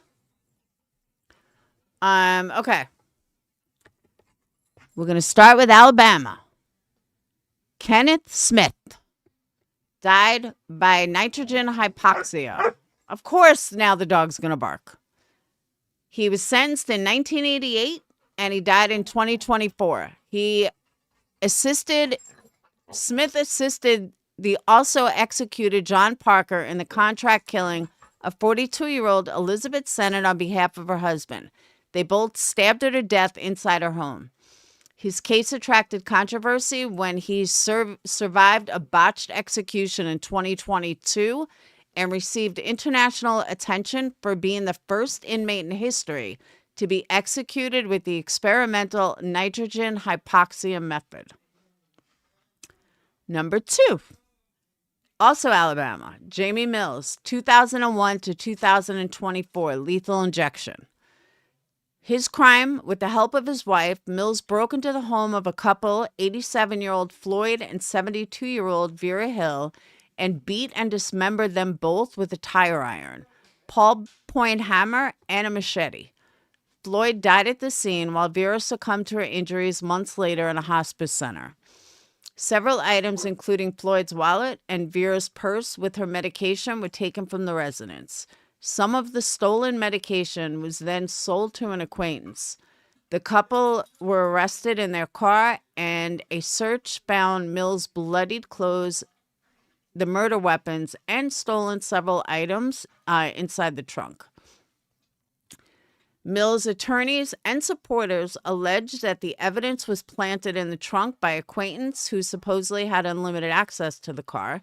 DNA at the scene wasn't successfully matched to him and pushed a narrative of his wife being coerced with a plea deal into testifying against him. Their arguments were shot down by SCOTUS, Supreme Court, noting that the evidence they brought was inappropriately speculative and insufficient for coax testimony by prosecutors or frame up on the acquaintance's end. Furthermore, the SCOTUS also cited that other damning evidence, such as Hill's DNA found on the stolen items in the trunk alongside the murder weapons and the bloodied work pants with the name tag, and other unrelated eyewitness reporting the car at the crime of the scene. On death row, Mills joined a white supremacist gang. And he was executed by lethal injection 2024. Let me let these dogs out. Out. Come on. Go. Go. Go. All right. Third one, Keith Gavin, 1979 to another Alabama. 1979-2024, lethal injection. He ambushed a delivery truck driver, 68-year-old William Clayton Jr., as he was withdrawing money from an ATM and shot him dead. After commanding Clayton's van, he engaged in a brief shootout with an officer responding to the scene and fled into a nearby forest on foot. 17 years later, Gavin shot and killed an Illinois man, 20-year-old Reginald Arnold, in a burglary. He was paroled only months before Clayton's murder. Number 4, Alan Miller. 1999 to 2024, nitrogen hypoxia. Enraged by his belief that his coworkers were allegedly spreading rumors of him being gay, Miller charged into a heating and air conditioning distributor that he worked and shot dead a pair of employees, 32-year-old Lee Holbrooks and 28-year-old Christopher Yancey. He then turned his attention to another establishment he used to work, gunned down a former supervisor, 39-year-old Terry Jarvis. While trying to flee from the killing scenes, Miller was pulled over by a patrolman and arrested after a bitter struggle with 4 officers. Crazy. Another one in Alabama, 2010 to 2024, lethal injection. After invading a home his ex-girlfriend was staying in, Derek Dearman, shot and dismembered 5 of the other occupants with an axe. The victims slain in his attack consisted of the ex-girlfriend's brother, 26-year-old Joseph Turner, and wife, 35-year-old Shannon, and 3 of Shannon's relatives, including her brother, niece, and her niece's husband. Additionally, Chelsea was 5 months pregnant, and her unborn child died with her. He then kidnapped the ex-girlfriend and her newborn nephew, held them both captive at his father's house for a day, then released them unharmed. With his father's prodding, Dearman surrendered himself to authorities. He had an extensive criminal record involving misdemeanors and felony, and he was executed in 2024. Last one for Alabama was Carrie Grayson, 1994 to 2024. Grayson and 3 other friends abducted a Kentucky hitchhiker, 37-year-old Vicky DeBlue, that was trying to reach her mom in Louisiana. The group then repeatedly gang raped her, tormented her through kickings and beatings with beer bottles. They stood and pressed their feet on her throat until she suffocated under the weight. After killing DeBrue, Grayson and his accomplice pillaged through her bag, engaged in necrophiliac acts with her corpse, stabbed her over 180 times, and threw it off a cliff. They also ripped out her lungs and cut off her fingers to keep it as keepsakes for showing off to their other friends. 2 of the other participants, Kenneth Loggins and Trace Duncan, were also initially condemned, but their sentences vacated to life terms over them being teenagers at the time. Hey, Yarn. I was going to say Merry Christmas, but Merry Christmas and Happy New Year. That's crazy. That's a case I would look into. Hold on, I want to look into that. Thank God he was executed. That's a sick fuck.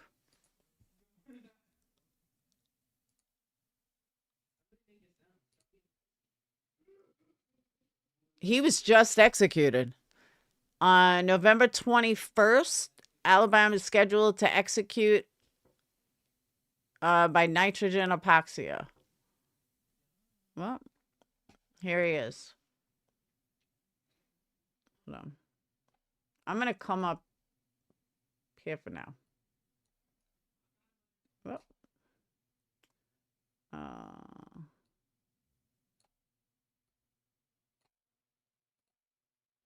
that's him. Alabama set to execute Carrie Grayson, the 3rd nitrogen gas execution. Yes, he just died. Oh, the other 2 is 17 and 16 at the time. He was 19.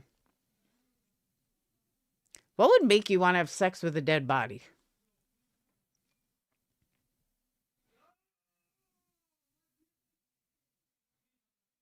That's crazy.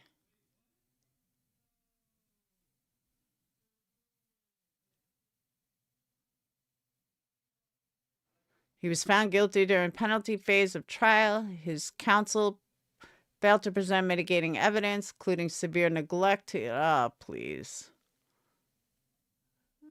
I don't want to hear it. That's fucking crazy.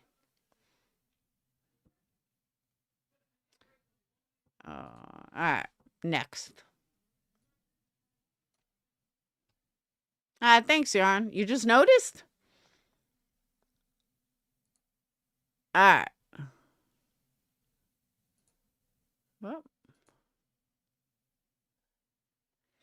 now we move to Texas. Wow, this guy was only on the death chair for 4 years. No, 24 years. My bad. Ivan Cantu was arrested in 2000 and died by lethal injection in 2024. Cantu shot and killed his cousin and his fiancée in the apartment, stole her diamond ring. Despite overwhelming evidence against him, including discovery of bloody clothes with his victim's DNA in his garage and bloody covered fingerprints in the kitchen, he amassed a popular following from the podcast series Cousins by Blood. Still ended up with the electric chair. Ramiro Gonzalez, another Texas, 2001 to 2024, lethal injection. Gonzalez kidnapped 18-year-old Bridget Townsend, the girlfriend of his drug dealer, from a home she was staying.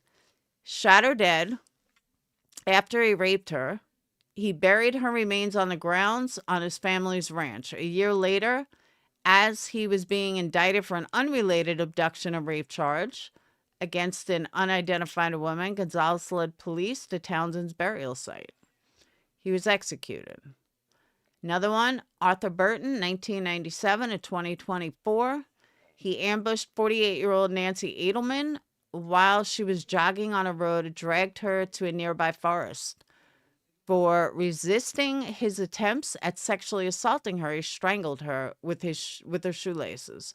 Prior to the murder, he was purportedly involved in dozens of burglaries. These are good people. Thank you, Yarn. This is a long one. Travis Mullis, 1999-2024, lethal injection. He attempted to rape an 8-year-old girl in his car that was foiled by her resistance in a heated argument with his girlfriend. Mullins grabbed their son, a 3-month-old Elijah, drove him to a stop near the side of the road. He then raped Aaliyah, strangled him with... Oh, wait, hold on, let me back up. Shortly after an attempt to rape an 8-year-old girl in his car that was foiled by her resistance and a heated argument with his girlfriend, Mullins grabbed their son, 3-month-old Aaliyah, and drove him to a stop near the side of the road. He then raped Aaliyah, strangled him with his hands, and crushed his skull by stomping on his head. Mullis then left Aaliyah's body into the field to be discovered by a couple sightseeing for wildlife and fled to PA. Despite his original intentions of going on the run, Mullis turned himself over to police in Philadelphia, was deported back to Texas for his trial.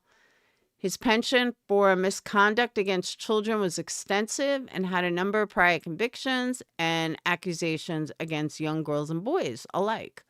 One of Mullis's earliest known offenses was against his 8-year-old cousin at the age of 13. He was sent to reform school. Yeah, he deserves death. Absolute death. Exactly. What a guy. Garcia White, 1989 to 2024, lethal injection. 89 triple murders of 38-year-old Bonita Edwards and her twin daughters, 2 16-year-olds. He went to the Edwards home to have sex with Bonita and stabbed her to death for rejecting him. Hearing the commotion, Anita and Burita left their rooms to check on their mom. They were attacked as well. Both girls were stabbed to death, and White raped Annette before killing her. Although the murder went unsolved for years, White committed another killing in 1995 when he assisted an accomplice in beating death of a convenience store owner, 55-year-old Huy Van Pham of Vietnam. That was it for Texas. Executions by Oklahoma. Michael Smith, 2002 to 2024, lethal injection. A member of the Oak Grove Posse Gang, Smith was responsible for 2 separate fatal shootings on the same day. In one of the murders, he killed 24-year-old Indian immigrant, and the other murder occurred when he tried to confront a gang member that he thought was a police informant. Richard Roham, 78 to 24. His ex-wife broke off their marriage for sexually abusing her and her daughter. 7-year-old Layla Cummings. When his ex-wife left Cummings' home alone in their apartment, Rogime broke in and abducted the girl and raped and stabbed her to death. Prior to the murder, he was convicted of sexually assaulting 2 teenage girls and only served 4 years in prison. Emmanuel Littlejohn, 87 to 2024. Wanting money to pay off a drug debt, Littlejohn and his accomplice stormed a grocery store and shot dead the clerk. Although precise details currently lacking in sources, Littlejohn was reportedly assisted another criminal associate in raping and robbing a woman while they abducted near the time frame. What the fuck? 2006 to 2024, Kevin Underwood, lethal injection. To fulfill his sexual fantasy, including cannibalizing a female victim, Underwood lured 10-year-old Jamie Collin to his apartment with the promise of offering her to play with his pet rat. He then raped her, bludgeoned her with a wooden board, and she was suffocated by him sitting on her chest and placing his hands on her face. He initially attempted necrophiliac acts on her body, but failed due to his inability to perform an erection. Despite dismembering and trying to decapitate the body with meat cleavers, Underwood also found himself not being able to go through with his plans of consuming it. Almost a week after the murder, he surrendered himself to police, and they found Boland's remains wrapped in plastic in a search of his apartment. He was executed on his 45th birthday. Whoa. Missouri. Brian Dorson, 2006, 2024. Dorsey was on the run from a drug-related debt to his dealers and retreated to his cousin, 25-year-old Sarah Bonney, for a sanctuary in their home. He shot the couple dead in front of their 4-year-old daughter and performed acts of necrophilia on the Sarah's body. David Hosier, 1990 to 2024. After his girlfriend broke off the relationship in favor of reconciling with her husband, 61-year-old Rodney Hosier subjected her to harassment campaign, sending her death threats through phone calls. Then ended up shooting her. Marcellus Williams, 1990 to 2024. Isn't that the guy that was innocent? Correct me if I'm wrong. Wasn't Marcellus Williams the one that people were saying is innocent and he was executed? I'm pretty sure that's him. He was condemned for the murder of 42-year-old Felicia Gale, who was stabbed to death in a burglary of her home, despite the discovery of several stolen items, including a ruler and a calculator in Williams' car, and an acquaintance reporting that he sold her husband's stolen laptop. He had a massive following for his innocence. Yeah, it was him. His supporters criticized testimonies from Williams' former girlfriend and cellmate on claims that they were insensitized by prosecutors and rewarded offered by Gale's family.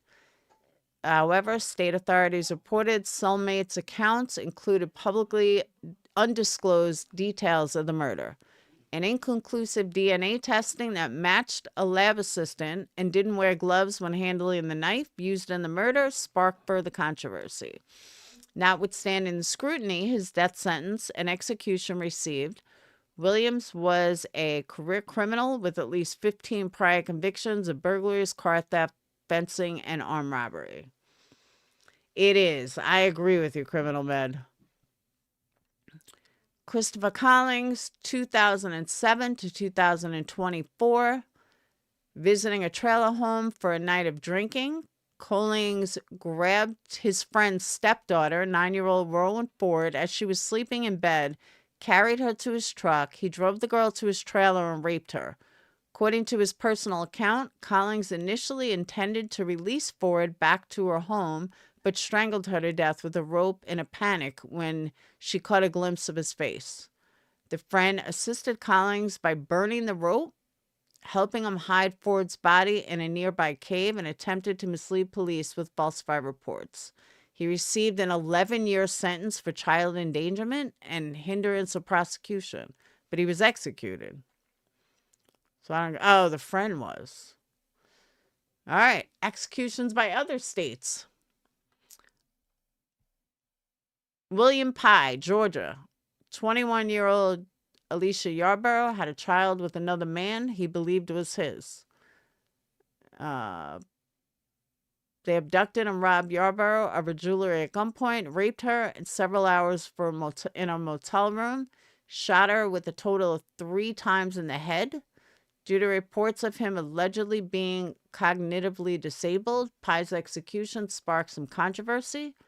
He was previously convicted of burglary. Tabaron Honey in Utah, 1998-2024. After phoning his ex-girlfriend threats about killing her family, Honey entered the home of her mother, 40-year-old Claudia Ben, by breaking a window with a rock. After he raped her, he slit her throat, molested his ex-girlfriend's 4-year-old daughter, and was arrested, walking out of the house covered in blood. He got 2 more. Lorraine Cole, Florida, 84 to 24. He was accomplice and abducted a pair of siblings, 18-year-old, 21-year-old. Due to reports him being severely abused as a teenager and now closed Florida school for boys, he was placed under attack. Cole had attracted a sympathetic following. I got no sympathy. No, it doesn't give me the age. Freddie Owens, South Carolina. During a robbery, Owens and his accomplices shot dead a clerk, 41, and stole $37 from the register. He strangled Lee with a sheet and burned his skin with a cigarette lighter. On death row, he frequently assaulted other inmates and prison staff. Richard Moore, South Carolina. Moore walked into a grocery store, intention stealing something and selling it for cocaine. It was 1980. He got into a fight with the clerk, pulled a gun on him. He managed to wrestle it away and kill him. And last one was Joseph Corrigan, Indiana, 1992 to 24. Raged by a conversation he overheard them having about him, he shot and killed his brother, 30-year-old James, then his sister's fiance, 32-year-old Robert Turner, and 2 friends. He only left his 7-year-old niece unharmed, whom he placed in his upstairs bedroom before the shootings. Some 5 years before the killing spree, Cochran was indicted for shooting dead his parents, 53-year-old and 47-year-old Jack and Catherine, but charges were dropped over the evidence against him being too circumstantial. He still remains a strong suspect for their murders. He was executed. There you have it. That was 25 executions of 2024. Bam. I know I'm not like the greatest reader in the world, but I tried. And that killed a half hour.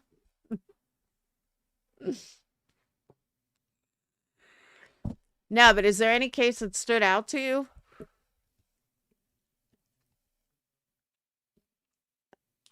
Did any of them like stick out? You're like, oh my God, I want to know more about it.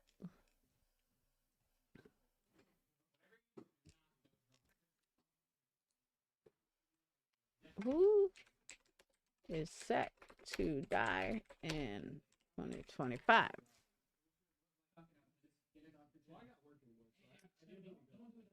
Three executions are scheduled so far for 2025. Stephen Nelson, February 5th, 2025. Richard Lee Tabler, February 13th, 2025. And then David Leonard Wood, March 13th, 2025. Happy New Year, Tanya. They do all sound like terrific cases. I mean, horrible cases.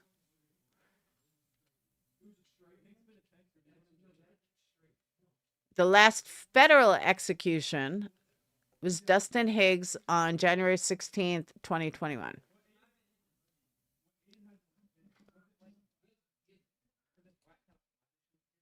All right, upcoming executions. Texas. Texas has 4 and Ohio has 6 scheduled.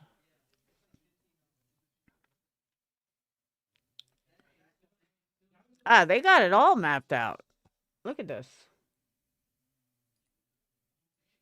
Oh.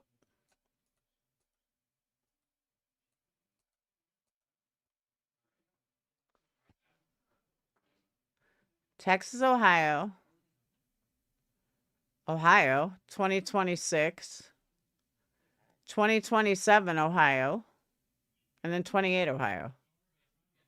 No other state has any other executions?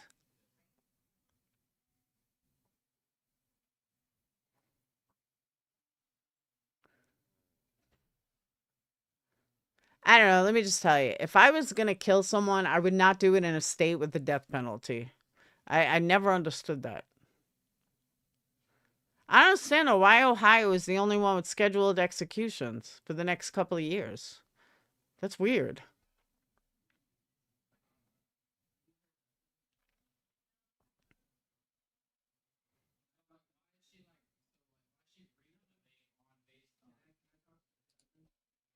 It's just Ohio. They have 9. That's crazy.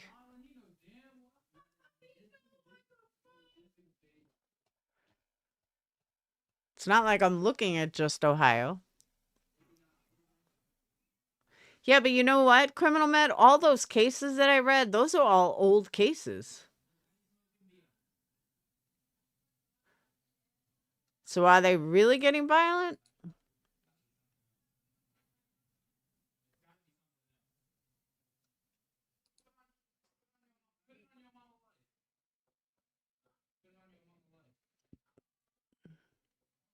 Oh, I know what I wanted to ask you guys. I gotta see if I remember this correctly, because if I fuck it up, it's not gonna come out right. Um, uh, the Brooks case. Are you guys familiar with it? Um, I think it was Robert Brooks who died in police custody. Is anyone not familiar with it? I know I spoke to Patreons about it. And I know a couple of people on YouTube have talked about it. But that was another case I wanted to talk to you guys about. Because that had me like, huh? Average time on death row, I believe, is 20 years. I think I can answer that. Um,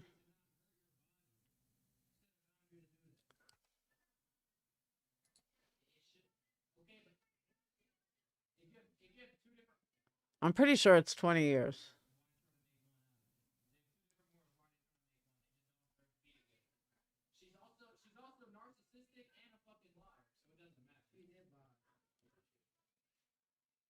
So nobody, you guys aren't familiar with that case? So I'll give you the background on it. The background is young guy, I think he was 42, was in upstate New York, was in a jail. He was serving a sentence for stabbing his girlfriend 14 times. I think she survived. He then, for some reason, unknown reasons, got transported 183 miles downstate. Nobody knows why he was transferred. He was killed in police custody. And I think the family is filing a lawsuit. The video of the police custody, I'm going to show you guys. It's on YouTube. It's crazy. At first, my very first feeling when I heard about the case was, who cares? He's a fucking criminal. Like, who gives a shit? He probably deserved it. I mean, why is he in jail in the first place? Then I thought, maybe, just maybe, his, like, one of their girlfriends are the ex-girlfriend that he tried to kill, and so they roughed him up. I didn't really have any feelings towards him or any sympathy for him. Like, yeah, okay, you got your ass kicked in jail, but you shouldn't have been in jail in the first place. Especially, I'm sure your ex-girlfriend's jumping for joy. When I saw the video, though, I was like, holy shit. I have never seen such a blatant case of police bashing the shit out of somebody and killing him for no reason. And the fact that the cops had to keep him handcuffed when they did it, there's like 5 cops. And the worst part is, you see like the nurse who's a guy, but you see all these people are allowing it. They're laughing. So I'm like, there's no sound to it. I'm like, maybe we're missing something, because why are they all sitting around fucking laughing about it? It's bad. Let me get the video. Yeah, they're all being charged. Even I think the ones that were sitting around were being charged. There was like a supervisor sitting around. Even he's got charged. It's bad. Now, the same day I saw Duty Ron was talking about it, but he had the video edited so it was all blurry. Well, I'm not that nice. I don't know. To me, I don't want to see a blurry video. I want to see the real video. But I'm weird like that. I also like autopsies. So, all right, let me pull it up. Hold on.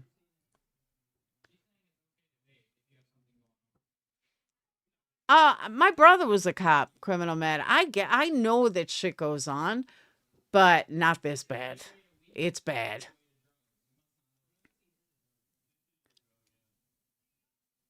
Let me see if it's in my history.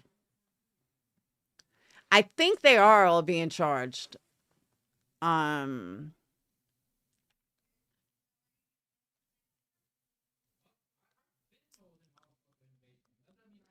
Amber, didn't I put that on Patreon? I put the video on Patreon, I believe, right?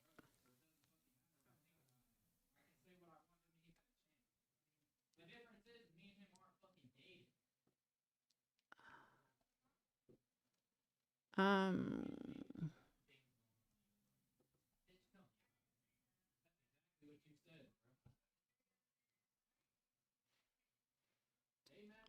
I think I did. Hey, Tracy, Happy New Year to you too. Uh,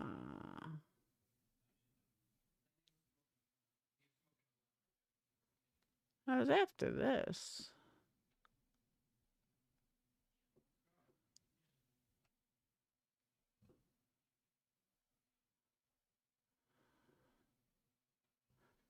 I hope they didn't take it off.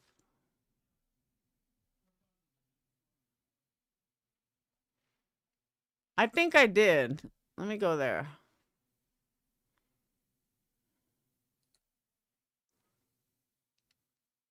Almost positive I did.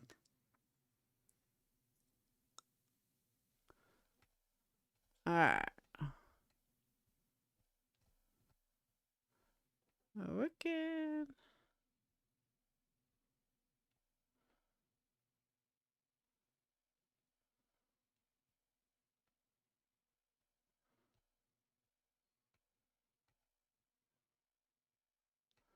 Before that or after that?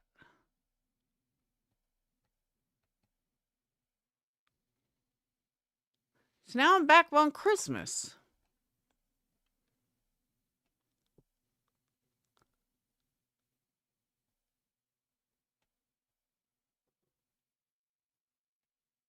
Um,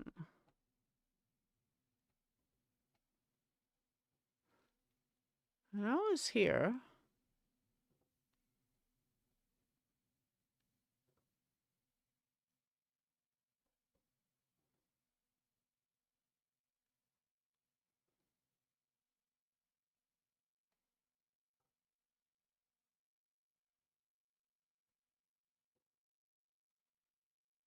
How's that right? I could have sworn I put it in there.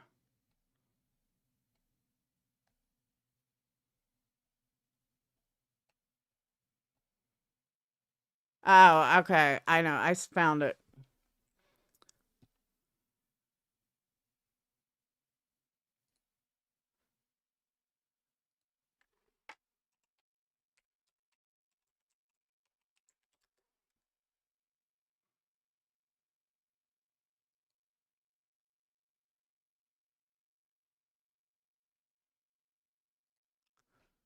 All right. Videos. Here it is.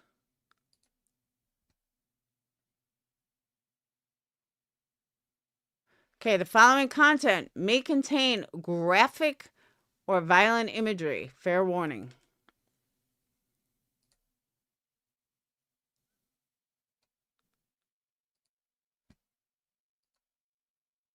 All right. There's no sound, just so you guys know.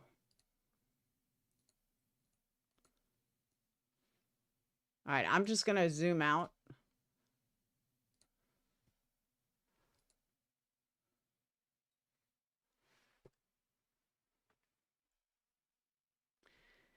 So if you can't read, on December 9th, 2024, correctional officers at Marcy Correctional Facility near Utica, New York, which is all the way upstate New York, punched and kicked inmate Robert Brooks while he was handcuffed on an infirmary table.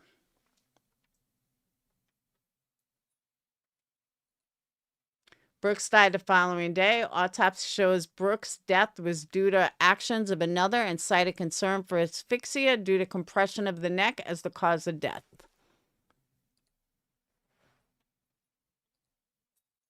Oh.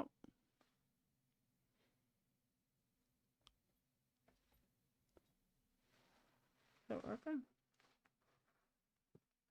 Attorney General's office investigating. He has ordered the guards to be fired. Following video contains graphic violence. Viewer discretion is advised.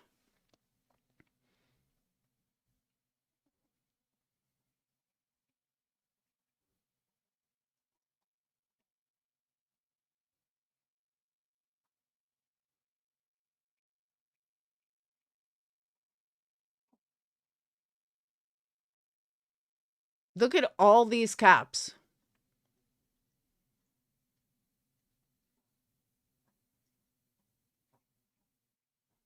Like, why?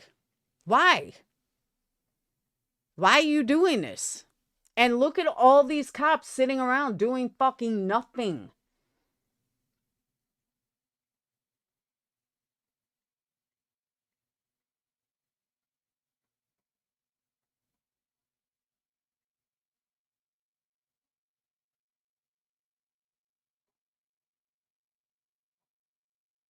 And they're such fucking pussies that they have him handcuffed. Why don't you let the guy not handcuffed? These are superiors in charge.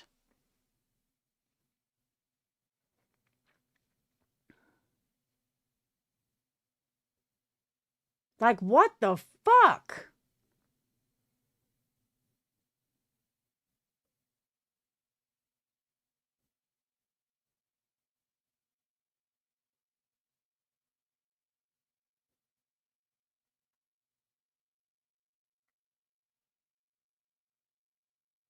And they're just sitting around.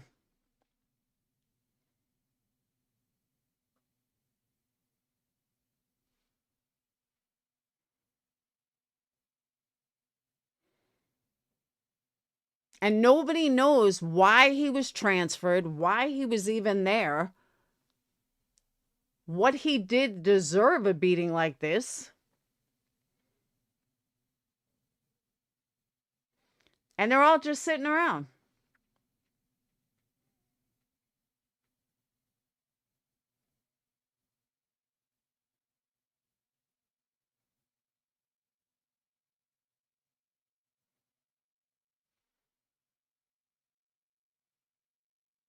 That's the nurse. The one that's laughing right there, he's the nurse.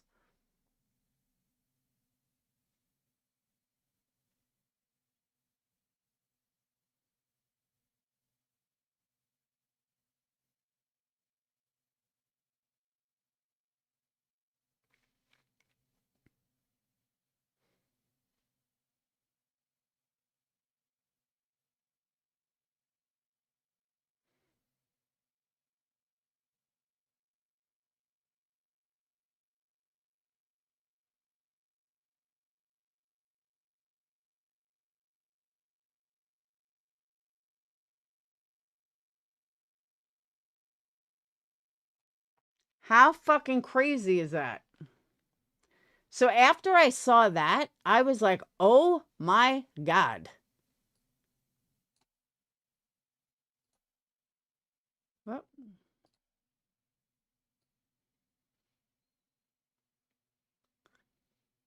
oh, they are racist. But there's enough. I mean, if they just, like, if they just wanted to beat up a black person, they're in prison in upstate New York. It's majority black. So they wouldn't need to transfer a guy 183 miles downstate just to beat on a black guy. Like, there's something that we don't know. Because nobody even knows why he was transferred in the first place. But you don't need to transfer a black guy when the jails in upstate New York are filled with black men. But how fucked up is that? Isn't that crazy? I was like, holy shit. So once I saw that, then I felt bad for the guy. I'm like, now I know what everyone was talking about. But all these people that sat around and did nothing.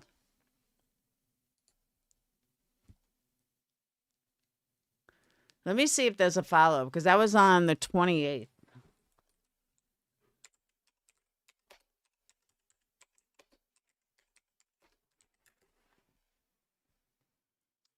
Fatal beating of black inmate at New York prison sparks outrage. Here's what we know. This is from CNN.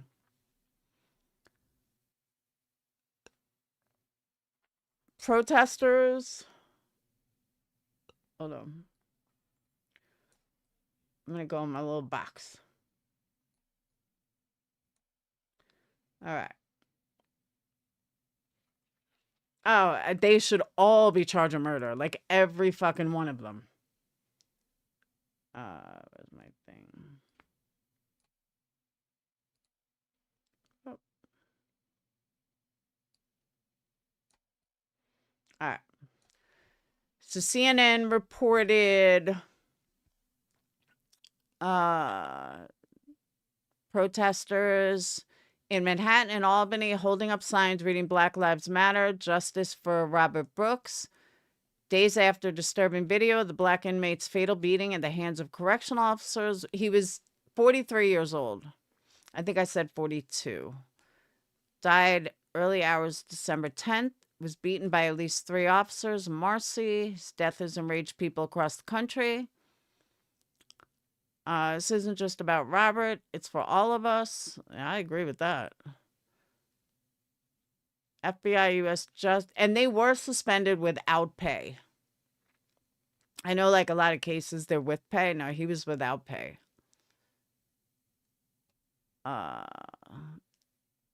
Everyone has the same horrified feeling.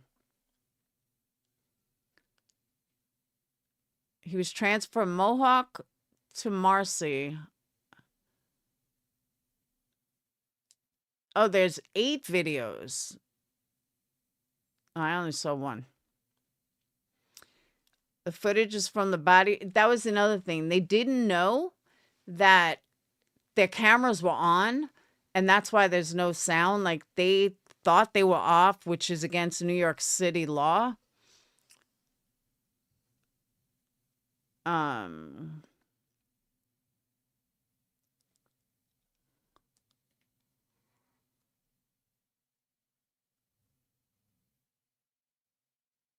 Straining his legs.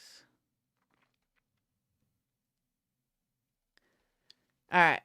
Department of Corrections named 14 staff connected with Brooks' death. As of December 31st, none have been charged with wrongdoing. CNN has not been able to confirm specific identities. The Correction Officers Union, which typically speaks on behalf of prison employees, said this footage is incomprehensible to say the least and certainly not reflective of the great work of the vast majority. CNN reached out to the named officers for comment. None of the officers or representatives has commented since the video came to light. At least 3 of the officers involved in Brooks' beating were accused of assault previously. 2020 incident in Marcy. Complaint alleges that another correctional officer beat a handcuffed inmate at the correctional facility, looked on, and failed to intervene. Kind of the same way they did here. The inmate was brutally assaulted in 2020.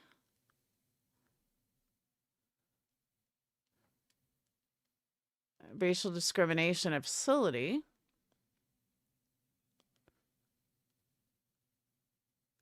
Jaw hit the floor.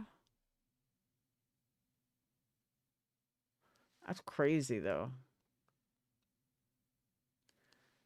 Yeah, another hour.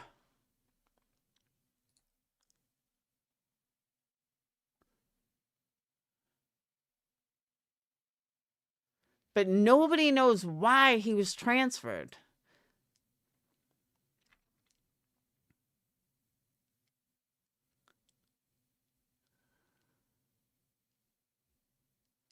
That's nuts.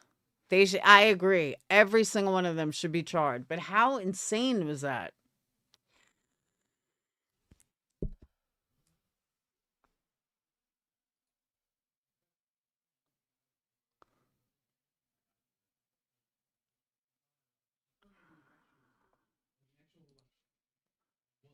Transferred to prison. Yeah, nobody knows why he was transferred. Oh, wait. No. He was transferred to state prison on March 17th, March 2017 for a 12-year sentence. He was 27 at the time. Brooks convicted due to privacy concerns. He would have been eligible parole release in 2026. All right. There's a medium prison. He had allegedly been assaulted at least twice by inmates in early December. One assault took place when he was attacked in a cell. Second assault, another inmate had placed an object in a sock, possibly a lock, and used it to strike Brooks in the head. Brooks was transferred to Marcy following those incidents, apparently for his safety. Wow. Wow.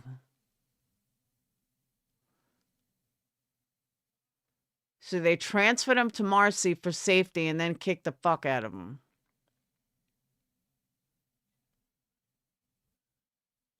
It's unclear whether any physical force was used on Brooks by officers after he arrived at Marcy before being carried into the infirmary. Shows Farina wiping Brooks's bloody face with a white rag and then appear to try to force it in his mouth, but it's unclear why. Farina suddenly punches Brooks. Over the next 8 minutes, Brooks is punched again and again.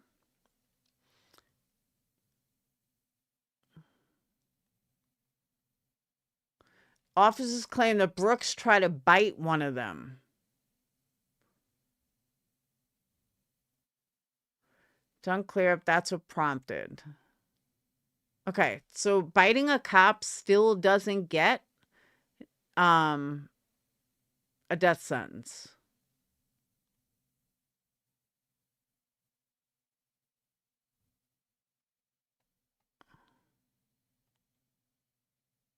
There were 2 sergeants. They were placed on administrative leave. They have been suspended without pay and have been issued termination letters. That was the supervisors. The officers are represented by their union. They have retained private attorneys to represent them in ongoing criminal investigations.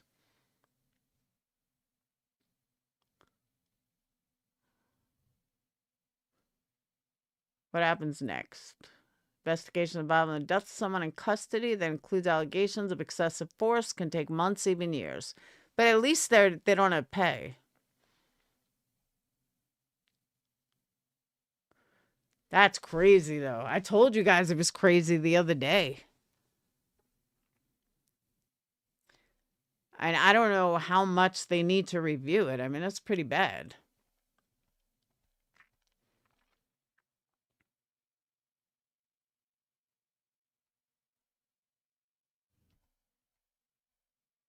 I didn't know they were doing this in Albany, though. I didn't know they were protesting in Albany.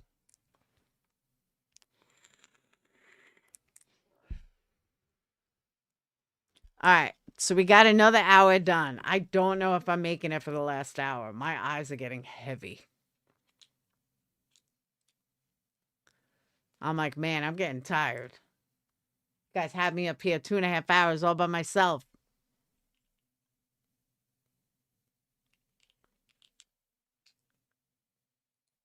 But yeah, that was the other case. And other than that, I have nothing. Nothing at all. Ain't that crazy, though? Like, at first, I was like, I didn't even care because, hey, he's a criminal. You know, like, he tried to stab his ex-girlfriend. Who gives a shit? You know, let him get his ass beat. But then when I saw the video, I was like, oh, my God. That is some serious fucking beating. Yeah, Jeffrey Dahmer and Jesse Anderson get alive by another prisoner. But that's what I'm saying. Imagine getting transferred because for your own safety, because people want to kick your ass, and then you get the shit kicked out of you so bad that you die. And they're such pussies that they freaking they handcuffed them. Like, if you're such big, why are you handcuffing them? Let them fucking, let them fight back. But no, they couldn't do that.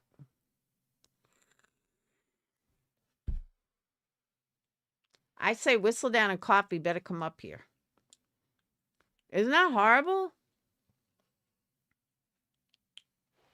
All right, 5 minutes till mountain time.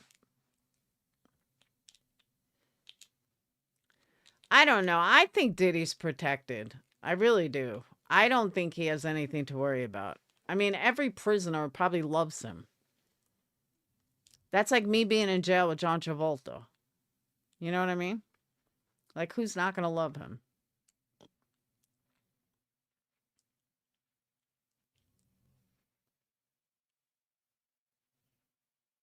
I would love him. I wouldn't mind. Stick me in jail with John Travolta. Ugh.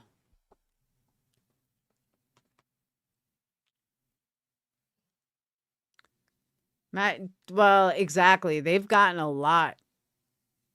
They've been charged with a lot of stuff, they said. The very racist cops, but still. I mean, what makes you think you're going to get away with something like that?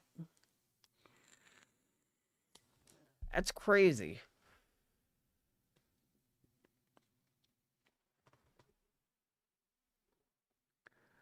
Ah.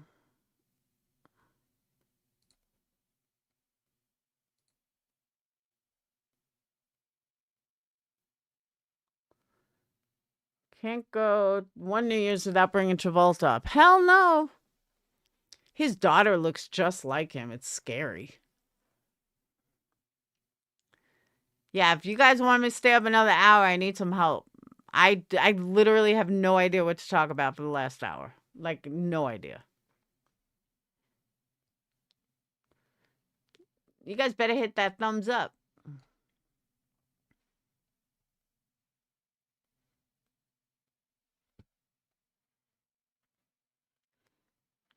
I'm not a big Oprah fan. I never was.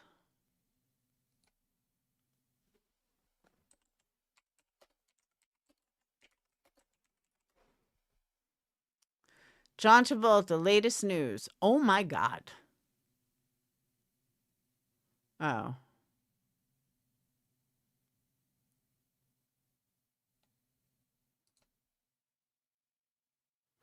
Ooh, Travolta supported his daughter Ella on social media after she made a runway debut at the Karl Lagerfeld show. Travolta's a Hollywood icon.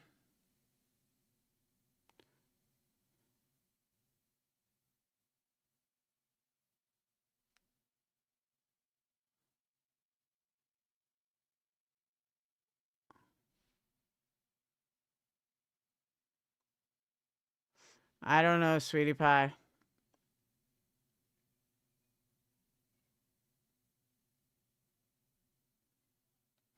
John Travolta's owned 8 planes.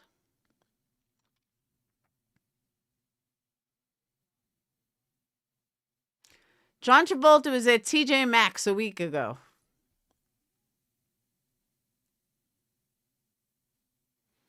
Spotted at TJ Maxx in Rockland. Oh, that was 2016.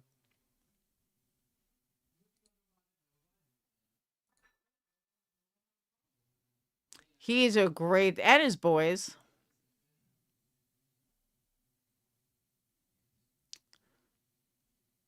There's no news.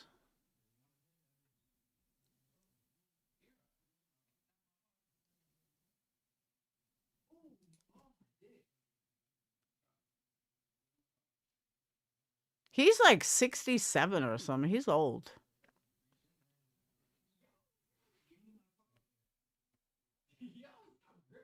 Oh my God, I'm wrong. He's 70. Ew.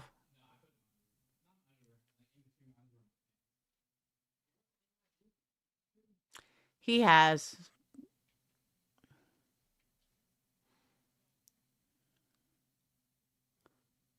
You dropped $15,000? Were you rich?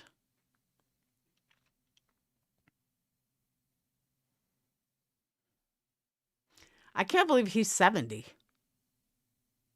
He turned 70 in 2024. Oh shit, Happy New Year. Happy New Year for Mountain Time. Oh, Ben did. I thought you meant you did.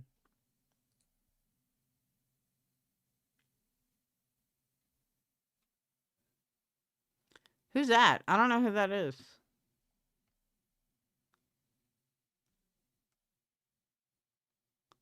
Travolta co-produced 2023 short film The Shepherd of Alfonso Cuarón. Travolta purchased the rights to the book that the film is based on, originally wanted to play the young pilot.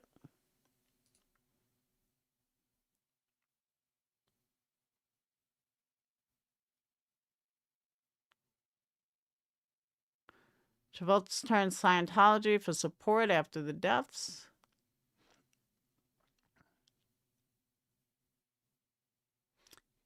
And he left Scientology in 2023.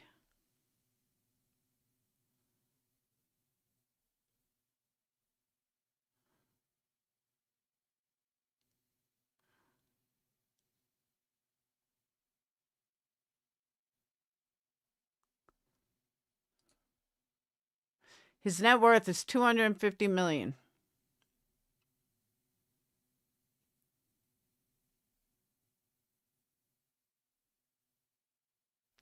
How you being worth $250 million? Must be nice. Does John Travolta have a twin brother? Yeah, let me know. Oh, he does. I didn't know that.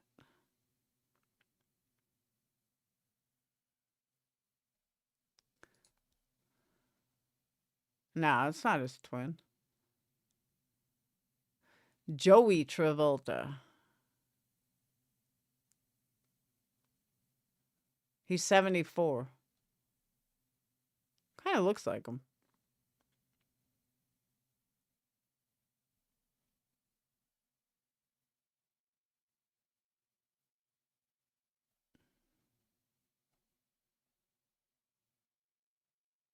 He's a filmmaker. Hey, Richie, Happy New Year. Where's Sweet Misery? No, it's not easy to leave Scientology. Hector Elizondo is related to John Travolta?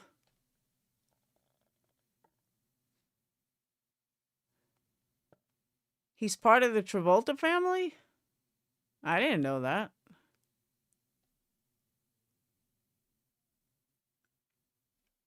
If you don't know who I mean, this guy.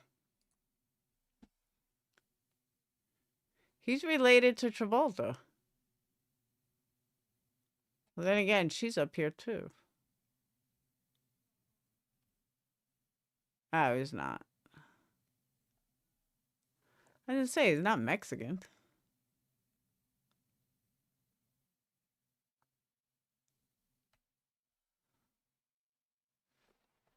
Damn. Sweet Misery, Happy New Year.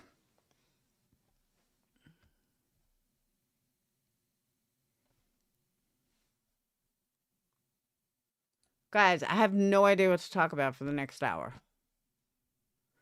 Did anyone come up with ideas for what we're doing in 2025? I didn't do a candle giveaway yet.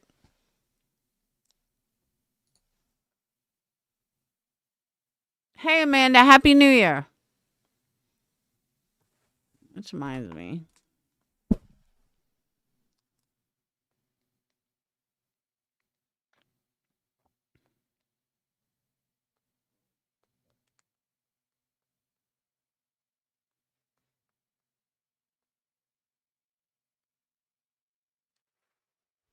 Um. Thanks, Yarn. Did you see the Wicked line?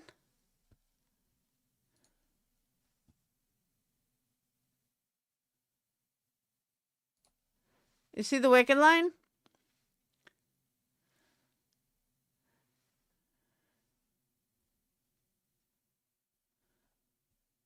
I have two more lines, two more collections coming within the next day or two. But I also think the Zodiac came out really good.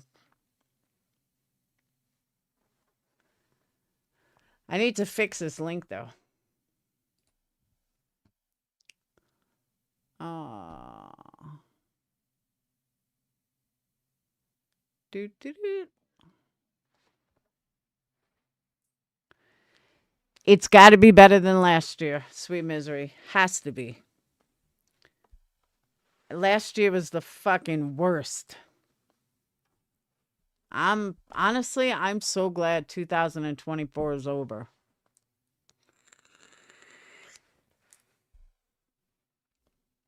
Thank you, Yarn. I have two other collections coming. One is an Earth collection, which is all Earth and woodsy scents, and the other one is a winter collection, which kind of a lot of them are intertwined.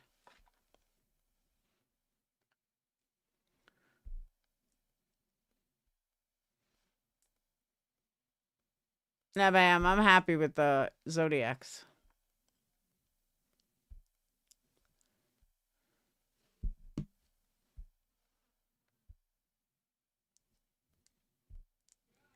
Thanks, guys. And my birthday's in 4 days. Hey, Teflon, how you doing? New York in the house. Teflon, take a link. Nobody wants to come up here with me, and I have another hour. Teflon will come up with me. Right, Teflon? Yes.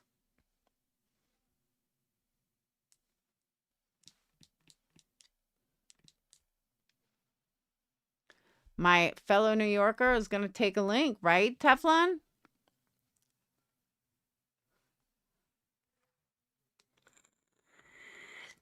Say yes. Do you want me to stay live for another hour?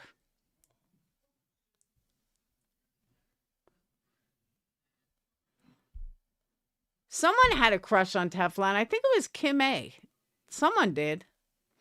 All right, 15 minutes, you got it. Do you have Zoom and do you want me to use StreamYards?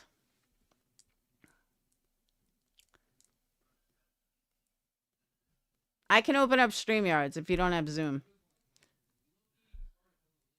Finally, someone wants to come up here with me. All right, whistle down. I'm going to make it.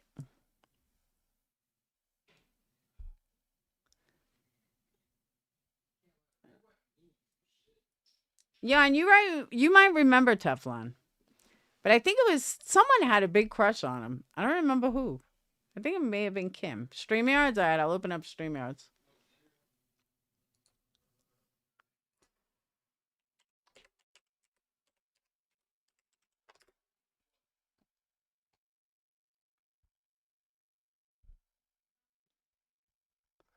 Boop, boop, boop.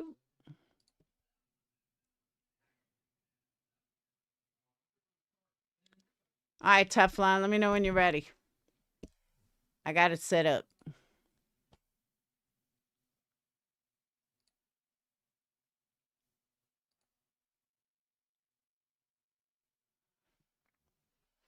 You just say the word.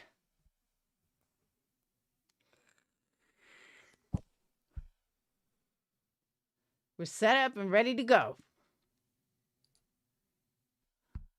You just let me know when you're ready.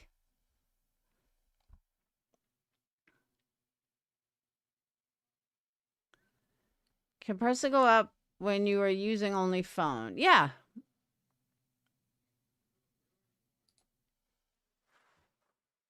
See, I like Zoom. And I already pay for Zoom because I pay yearly. But I refuse to pay StreamYards what they're asking. And it's not like I can't afford it. It's principle. StreamYards is not worth what they're asking. There's so many other, like, Streamlabs is free. Yeah, I pay for Zoom, but that I pay $75 for a year. StreamYards is asking like $50 a month, which is fucking crazy. Especially when Streamlabs is free. And I guess if I was like Queen Bee and I constantly had people up, then it would be worth paying for StreamYards, but I don't have guests that much. So it's not really worth it for me because most of the time I'm by myself.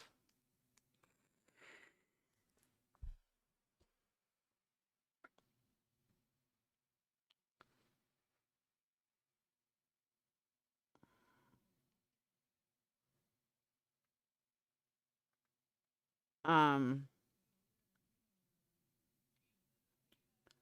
I forgot what I was gonna say. I don't remember.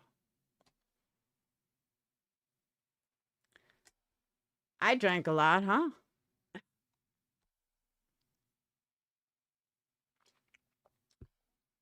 Well, Yarn, if you came around more, then you would know she's been back for a couple of weeks now.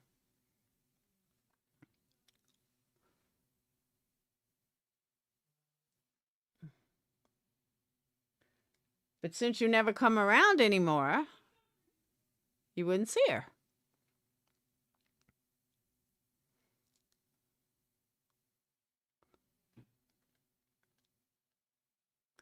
All right, 45 minutes and Teflon's gonna keep me company.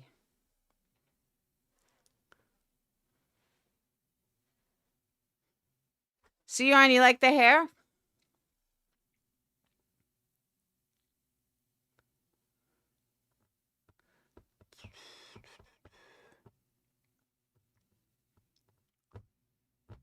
Come on, Teflon.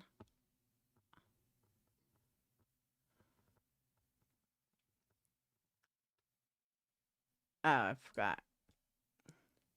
So 66% of you always break your New Year's resolution.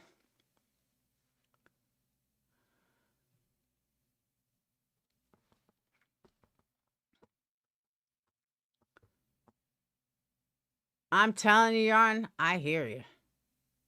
I was up fighting with YouTube at like 4 o'clock this morning.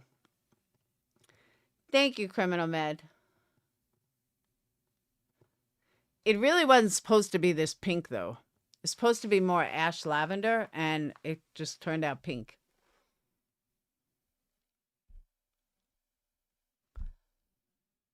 Does anyone have any big New Year's resolutions? Thank you, Yarn.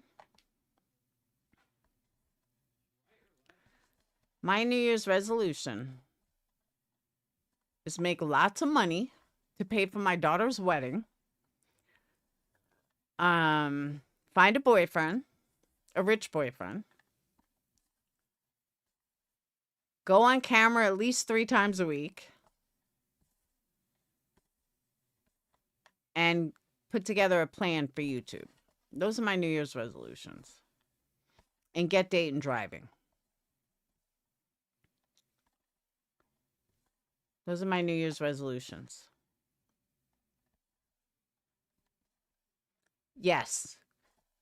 This is the one I got for, it's all real hair. It's the one I got from the company. All right.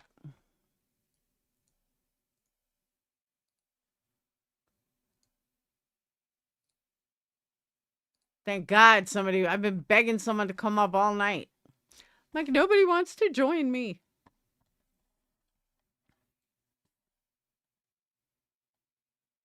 Yeah, but she's been telling me this forever, Yarn. Forever. And still haven't met him.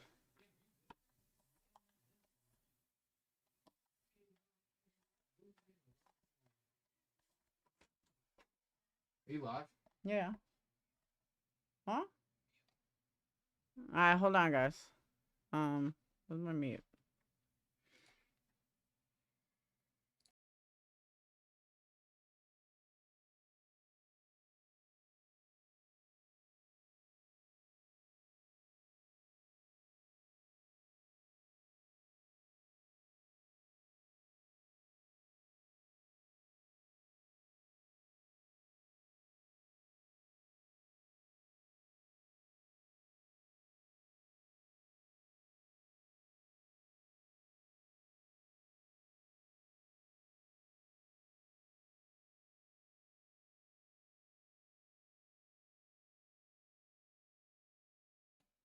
Aw. My Mallory got a license yesterday. It is his turn. What you Yo, doing? what's up? How are you? How's everything? I'm good. How are you?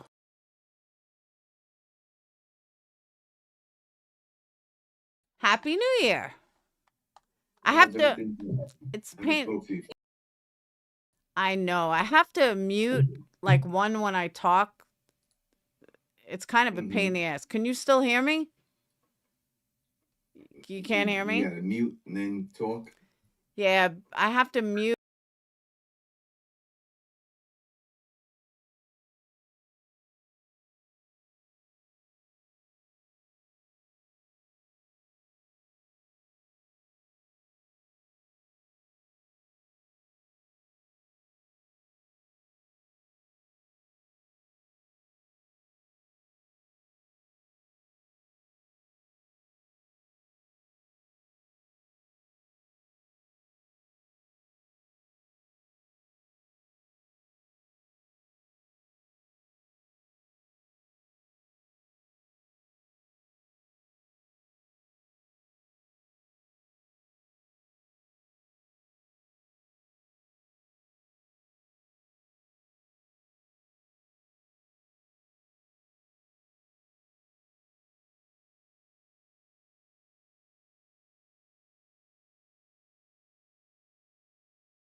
Oh, No, it oh, is a good, really good show. you guys couldn't hear me? All right, I'm sorry. You can't hear either of us? All right, hold on. Hold on. You should be able to hear him. Hold on. Yeah, I don't know why you You're can't hear. you're a master of that OBS. You got really good at it. I did, but I don't know why this isn't working. Oh, now you can? Is it, do you have an echo? No, I have no idea. You have an echo? No. Oh. Do you guys have an echo?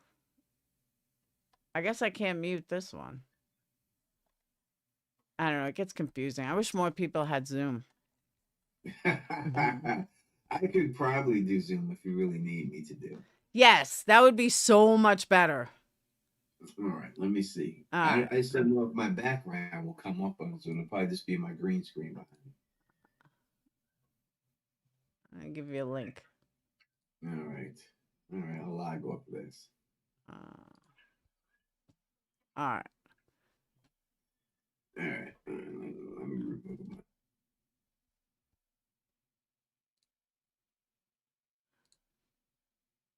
All right. Hold on. Well, yo, what's that? Now you want to come up? I was eating.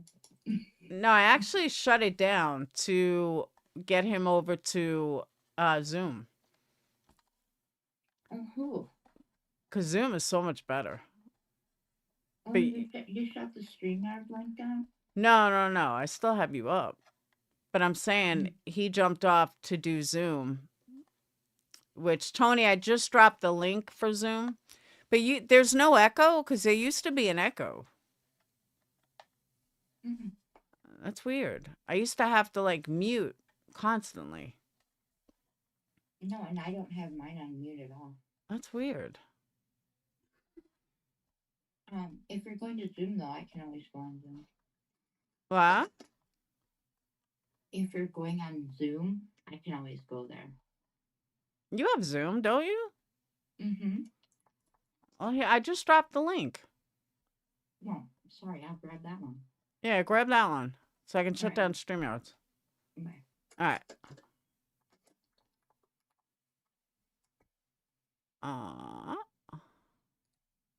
All right. They're both going to come over to Zoom, which is so much better for me.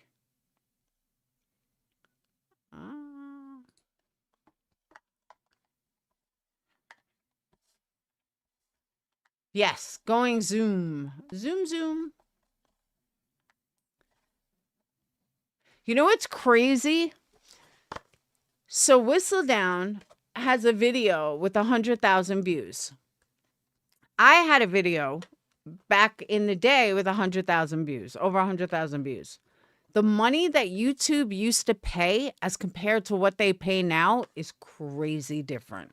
Crazy different. I'm talking hundreds. I don't mean like $5 or $50. We're talking hundreds. So while I'm waiting for them, I'll tell you guys since he left. The reason why Dayton told me to mute, one of Dayton's best friends had this girlfriend. And Dayton was like, Mom, if a girl lies to you, what should you do? Break up with her? So in the end, I was telling him, I was like, Scott, why aren't you with her on New Year's Eve? So he's like, she wanted to be with her friends. Okay, you're 17 years old. She should want to be with you for New Year's. So I said, break up with her. And needless to say, that's what Dayton told me. Like, they broke up. He broke up with her on the spot. I guess he didn't like vaping, and she took a big vape hit. So, yeah. While on a Zoom call. On a Facebook call.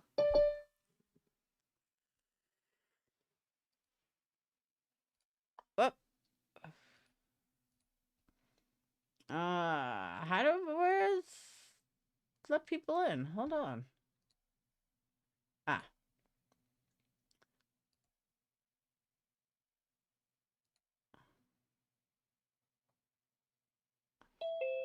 All right. You're in. There you are. We got it. I can't hear you. Let me see audio.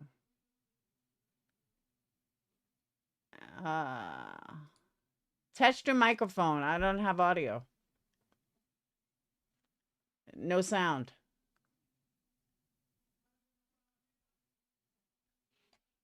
Let me see. Yeah, I'm not even showing that you have sound. It says you're not logged in. But there's no audio.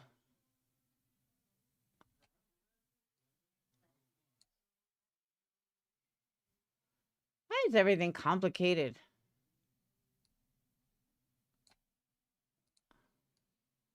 I'll move over here. I don't know why you see two of me.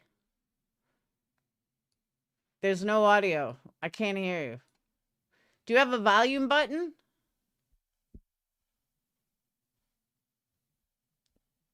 Do you have a sound button?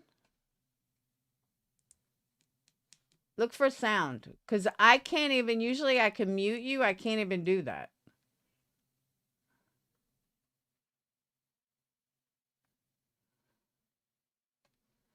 And if I hit view profile, it doesn't show me anything. You have no sound. Oh, why is everything complicated?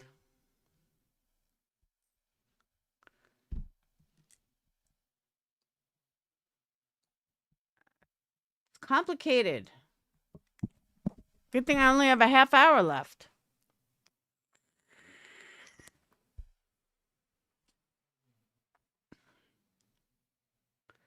Oh, and 2025, I got to lose weight. I got a wedding.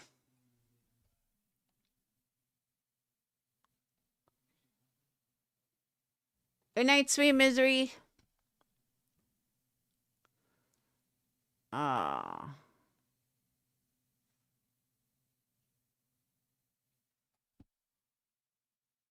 You know what I want right now? Cheeseburger. Tell me a cheeseburger doesn't sound good right now. As I just said, I need to lose weight for 2025. All right, let's try this again. Whoop. Hang on. Shit. Zoom. Ah.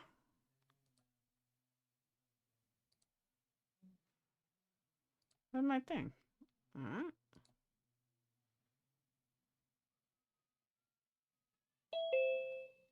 All right, you got sound? Still no sound. All right, There you you good? go. There you go. Now we got it. All right, there you go. We just have to have the green screen in the background. I'm not gonna download now. All But, right. but it's better to see you now. I can see you. Exactly. How was everything? How are you? Good. My daughter's getting married in November. That's great. She just got engaged. When I Great. started YouTube, she was like 13, and now she's getting married. Been a long time. You've been on YouTube a long time, just like me. I've been on this. We've been doing this for years. Yep, 2016. Yeah, I've been here for a long time doing this thing and everything. My channel just took a heavy hit. Did it really? Oh, I just lost like 600 subs in 2 days. Did you really? Yeah. What? I don't know if YouTube did a sweep. I don't know what happened, but I had some shit go down a couple of months ago. But I'm like, there's no way there was a mass exodus like 6 months later. So I really think YouTube did a sweep. Yeah, if you have like dead subscribers Mhm. after a while, they'll clean them up and take them off your thing after a while and stuff. Because So I was like 600 at once. Like in two that's weird. days, 2 days, like 400 one time, 300. I was like, holy shit. Yeah, So that's weird. That's weird. They did that. That's weird. I was But like, congratulations to your daughter. thank you. So what's going on with you? Chilling. Hit 100,000 subscribers. Did you really? Good for you. Waiting for that plaque right now. It's coming. Nice. Waiting for that, and I released a novel this year, my first novel. Did So you really? Mhm. Wow. That's out. Right So on. and stuff. So not not terrible year for me with those things going on. Besides that, everything else is just what it is. But those two things were good. How'd you hit 100,000? I can't seem to get out of fucking this horrible zone I'm in. And I said for 2025, I gotta focus again, refocus, and fucking do it. But how'd you do it? Uh this dedication, obviously, I've been on it for a long time, so it's dedication, number one, and it's knowing your target audience and Mhm. making content for that audience. So this really comes down to that. If you know who likes your stuff and you just make stuff for those people, then they'll find more people. But if you just make Okay. random stuff here and like say you talk about the Brady Bunch one day and you talk about the Sopranos the next day, it ain't gonna jive. You gotta have a straight line of what you're trying to do. Like if you're trying to talk about comic books, or you try to talk about beauty products, or you're trying to whatever it is, you gotta stay in that lane until YouTube finds those people for you. Because what will happen is that say I was talking about Game of Thrones, like I Mhm. was, right? And then I put up a video about From. Now YouTube is gonna take all my people that watch my Game of Thrones video and they're gonna put that From video in front of them. But those Game of Thrones people don't want to talk about From, so they're not gonna watch it. And when they don't watch it, then YouTube says, "Oh, this video Mhm. sucks," and then your video goes down the shitter. Until you keep doing enough From content and tagging it enough that they start finding those From people, and then you get that new group over there. All right. That's what it really comes down to. So let me ask you this. How do you get over the hump of your subscribers dropped, people changed, people moved on, they no longer like you, whatever? How do you get past psychologically? How do you get past that hump and continue to do it? I know that you have, and because I saw you live when you only had a couple of people in there. Yeah. And to hear you're at 100,000 is fucking awesome. But how did you psychologically get over that hump? Because that's where I'm at now. I'm having a very hard time getting over it psychologically. And I said for 2025, I'm going to push through it and I'm going to focus and I'm going to rewrite a game plan and I'm going to take it seriously. But how do I get over that hump? So it comes down to in the end, I think that it is. I've almost quit so many times, Mm-hmm. so I know the struggle there, it comes down to just number one. I would tell people, and obviously you're not new, but I always tell people who start a new channel that do you have the toughness Mm-hmm. be on YouTube, right? Because you're gonna hear a lot of shit talking. I hear people say you're stupid. You're gonna hear all that stuff. So you got to be tough enough to overcome all that stuff, Mm-hmm. right? And then when you're able to overcome all that stuff, you just have to be true to Mm-hmm. you. I You agree just with that. have to do what you want to do, and you'll find your tribe if you just consistently upload videos at a Mm-hmm. certain time, certain date, whatever it is, live stream, certain time, and you just hit it. Like people who have like football channels, they don't just have football channels for all football. They have one specific team. They do the Jets, or they do the Browns, or they do that, or some people do the Giants, and that's their tribe. And they find those people, and they just keep hitting those same people over and over again. They don't talk about the Jets one day, then the Kansas City Chiefs the next day because they'll lose their viewers right from that. So you just got to figure out. I know your channel was like a drama channel for a long time. You know, Mm-hmm. before you started off, you were doing Making a murderer. making a murderer, and you Mm-hmm. were doing all that. So if that's what you're gonna do, and you're gonna do making a murderer, not that, but true crime, Mm-hmm. and you just gotta do true crime. You can't. You gotta get out the drama. You can't deal with that. You gotta just stop doing that shit.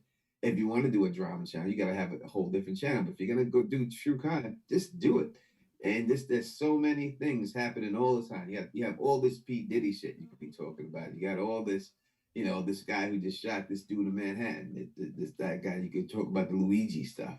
All that stuff is on the same Mm-hmm. wavelength. So once you talk that and people come for you for that, then it's gonna be. I was gonna ask you, did you ever see that Candace Owens making the murderer thing? Yes, it was fucking ridiculous. You didn't like it? No, because there's so much stuff that she did the exact same thing that Netflix did in the opposite direction, and she was wrong about a lot of facts. I was like screaming at the screen, like, Candace, you're a fucking idiot. No, you're missing this, and this, and there were a lot of things that she missed, Why did you and cover it? Did you cover it on your channel? Did you say I all that stuff? did. I covered it in Patreon because I uploaded the videos to Patreon, and then I did reaction videos in Patreon.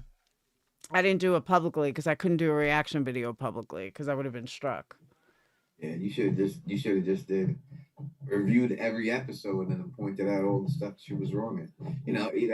And just kept doing that. And then they got the John Benet Ramsey thing just came back up. I mean, true crime is just deep as hell. You could always find content for that. I agree with that. I said that too. I totally agree with that. Now, you said Diddy. I was going to cover Diddy, but let's be fair. Yeah. I'm interested in all of the uh all the conspiracies surrounding him, all of the bullshit surrounding him, but I am a white girl who likes heavy metal, who Okay. never respected or liked Diddy as an artist. Mhm. Because of that, who's really going to take me seriously? And who's really going to like I knew that I couldn't build an audience with Diddy because I really don't think people would take me seriously about it, and that's why I never did it. So I think that you're looking at it too broad, not broad enough. You're looking at it as if the people who support Diddy wouldn't follow you. The fact that you're an outsider and you don't take his music, now you're coming at an unbiased thing, right? So it's better for you to be unbiased. You're not a fan of his, you're not a fan of his music, so you can just judge what you're judging from what you see instead of worrying it like that. So I think that you're overthinking it and don't worry about. And it's just one thing. It's just a one story. It's one thing, and you're doing a whole bunch of other things too. So even if you get 50 subs from the Diddy stuff, and then you move to something else, and you get 50 more from that one, and then these people follow you. Because in the end, when it comes down to YouTube, is that people like everyone doing the same shit, right? Mm-hmm. So the only thing different is you. So once people like you, they're gonna want to hear your opinion on stuff. You know what I I mean? So it agree. just really comes down to that. So the people who don't like you, they will go away, but the people who do will stay. And that's what it is. A lot of people hate me, but a lot of people like me. So it just goes both ways. You know what I I mean? understand that. I get that. So this is what you gotta do. You just gotta keep rocking. And I think you should have covered it. Don't let because people are not going to take me serious. That would be like say something like I'm trying to think of say something like Johnny Depp. The Johnny Depp case was a case that blew up, right? That was a case that blew up, and you True. should do that. I think you should do that too. Like when they put those things on court TV, you should be streaming live But with court TV and talking about it as it's going on. I did. I had maybe 20 people in my life during Johnny Depp. I streamed it every day. Mm-hmm. Some of those cases got taken over by LawTube, and that's who people go to. I mean, you have Yeah. TikTokers that blew up, but Mm-hmm. on YouTube, those kind of cases go right to YouTube, LawTube, and all the lawyers cover it. I've never seen so many lawyers give up their careers to be on YouTube, Yeah. but Yeah. they are. But you're not. You got to make sure you're looking at it as I'm not a lawyer. Mm-hmm. I'm not looking at it as a lawyer. I'm looking at it as you looking at it. Everyone else watching who ain't a lawyer, and I'm reacting to this shit that I'm hearing up in there. You know what I mean? And then that's the way you got to approach it. So y'all looking for legal doctrine and all that, go to those legal channels. But if you want to hear some gossip and me Which just talking shit, then this is what you here for. And I You know? agree. And I've done that. And I laugh when big trials come on because I'm like, all right, guys, it's going to be 10 of us. For some reason, people do not watch me. Even though they could chat, they can, for some reason, all the big trials that I'm interested in, they end up going to lawyers or elsewhere. I'm like, man. They're always gonna get thousands. It's always gonna be thousands. They're gonna get 10,000 people watching Mm, them live. Like it's but that shouldn't stop you from you doing what you're doing. You know what I mean? true. Because you may have only 40, but then maybe another 5 people just happen to see your thing and tune on and say, you know what, I like this chick's flow. I'd rather hear she's real. I don't need to hear this legal jargon. Fuck all that. You would I think. You would and think. then it grows. When I started covering from when it first came out in season 1, I had I think 10 people watching me in the chat for like the first 5 episodes. So how did you get past that hump? That's what I'm talking about. How Just do that you get past it? I kept doing it, and then it grew, and it grew, and it went from 10, and then I think by the end of season 1, we were doing like 2,000 live viewers by like episode 8, episode 9. Wow. So I just kept doing it and kept doing it, and I enjoyed the show. And I said, I don't care if there's one person here watching, that's good enough for me. And that's the way I focus. I'll entertain that one person.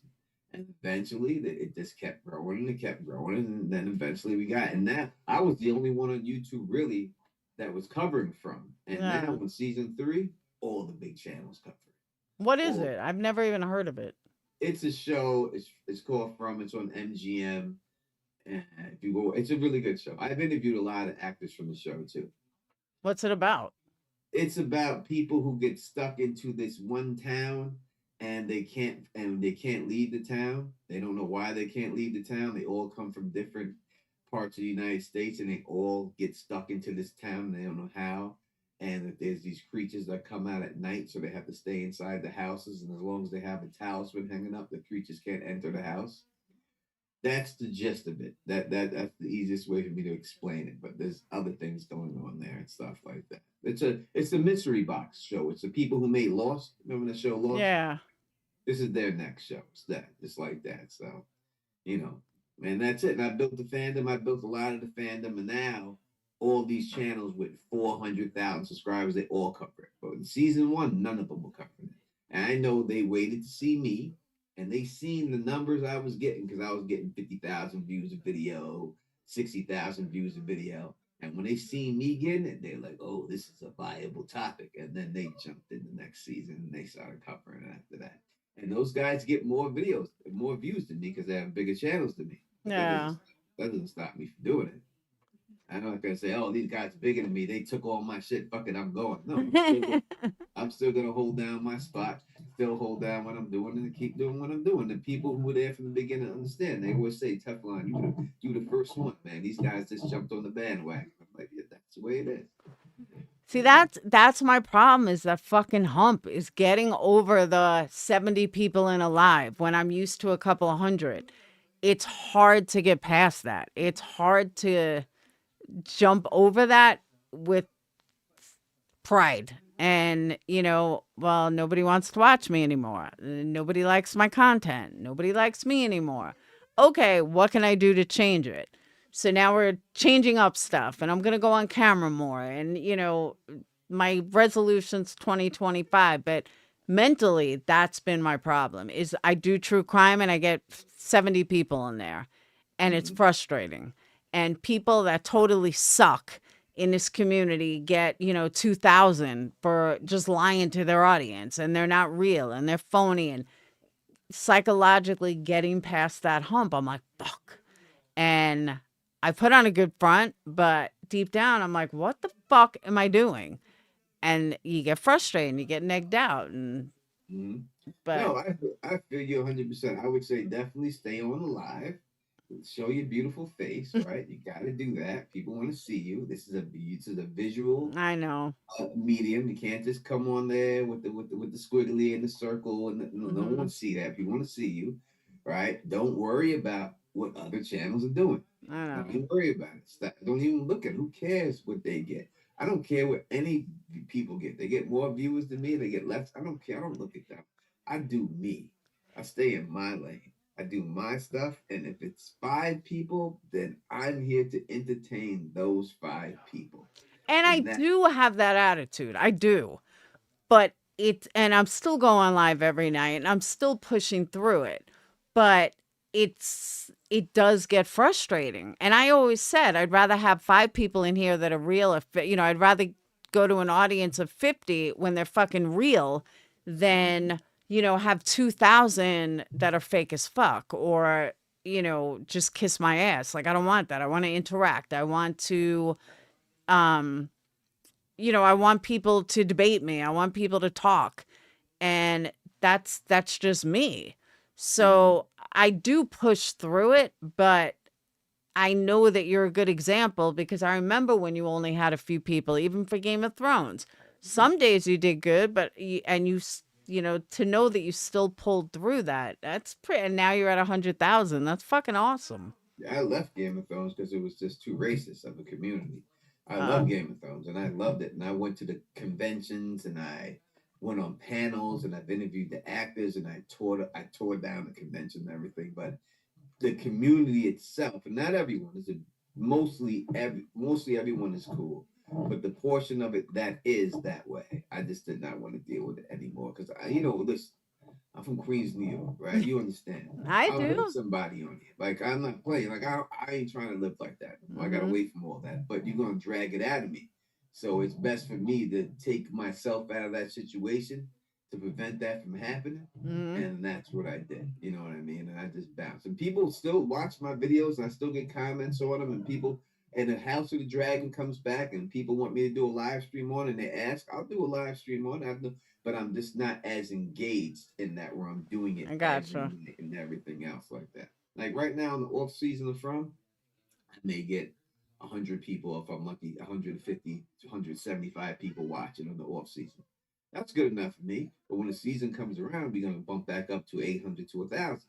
You know, so I'm cool with that. I understand that there's always gonna be fair weather people who go away, who are only around when the show is on, and that's fine. But they're hardcore fans who can't get enough of it, want to talk about it, and I'm here to keep them going.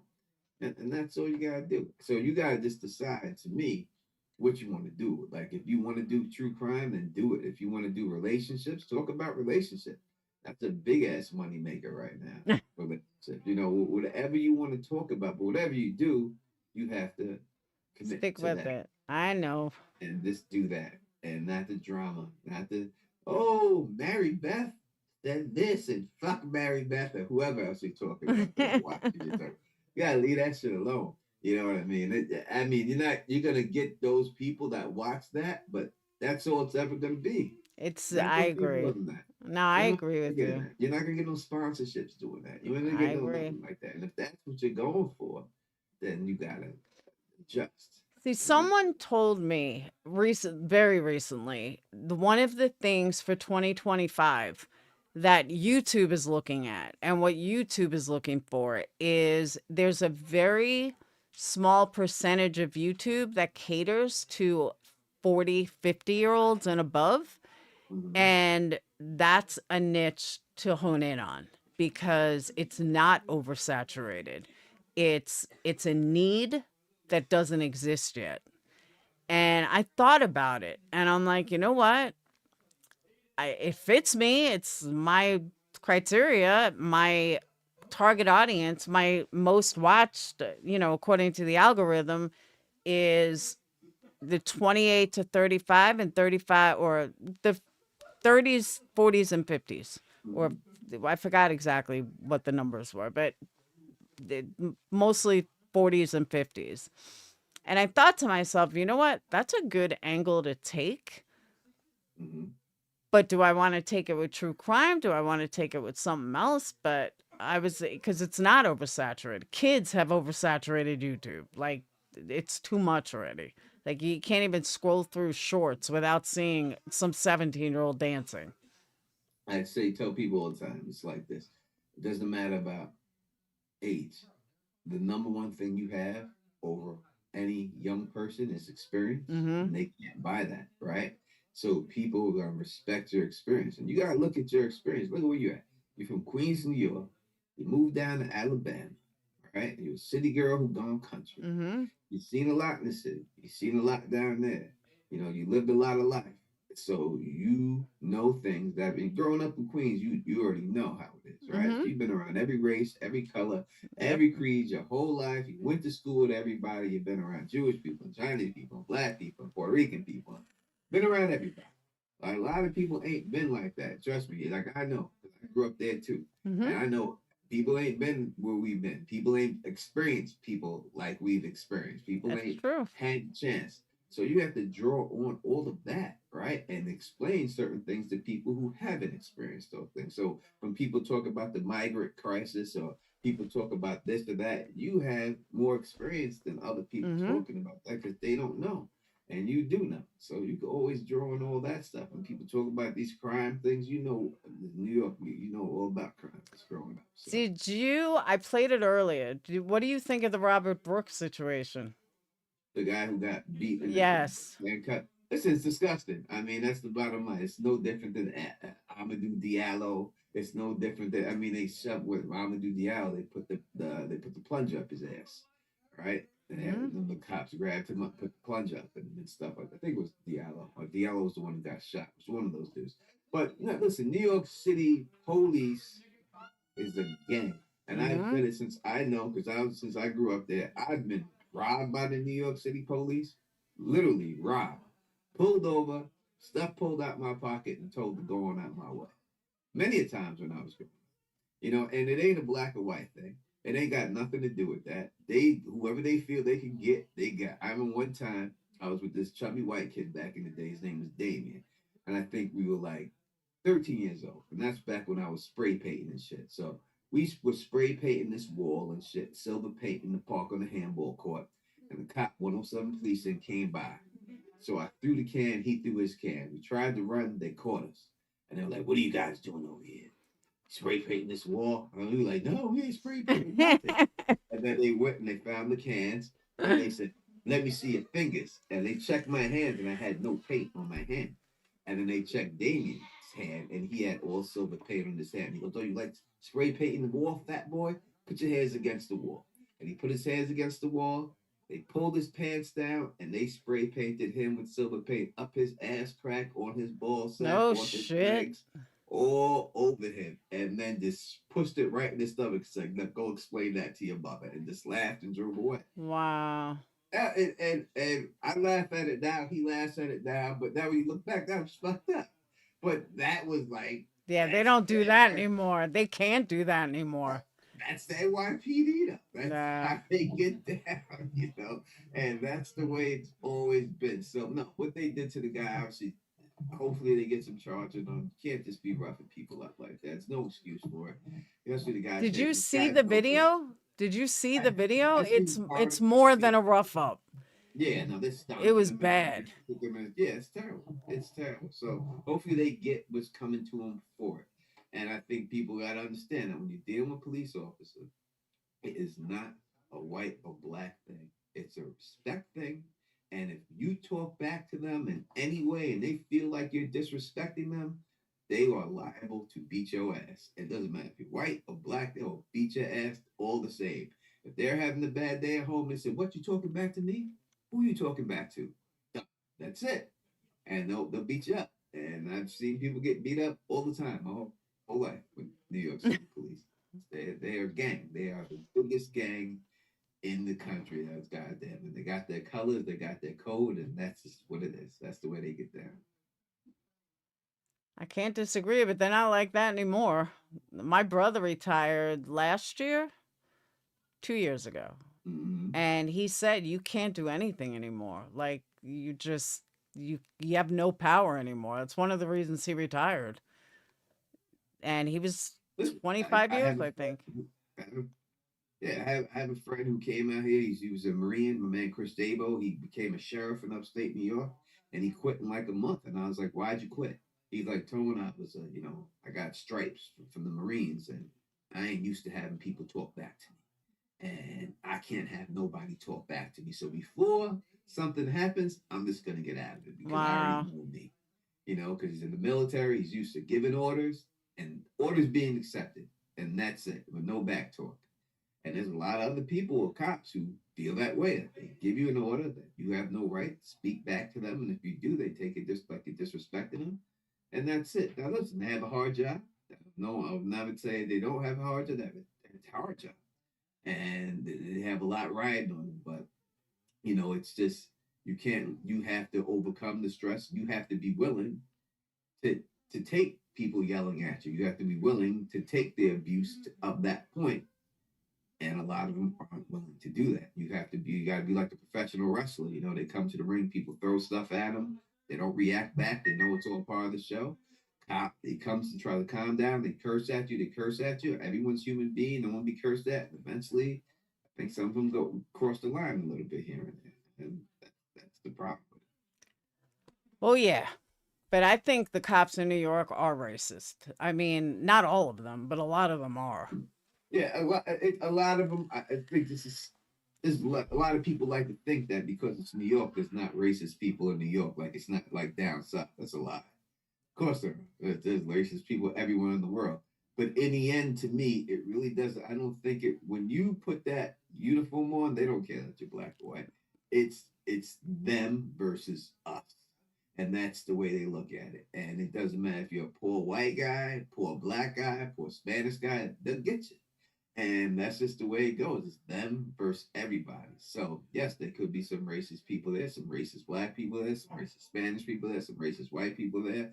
But in the end, it's just them, and they go out there, them versus the community. Instead of to serve It's the true. community, they go out there. It's us versus them, and we're gonna protect each other no matter what happens. We got each other's back, and that's it.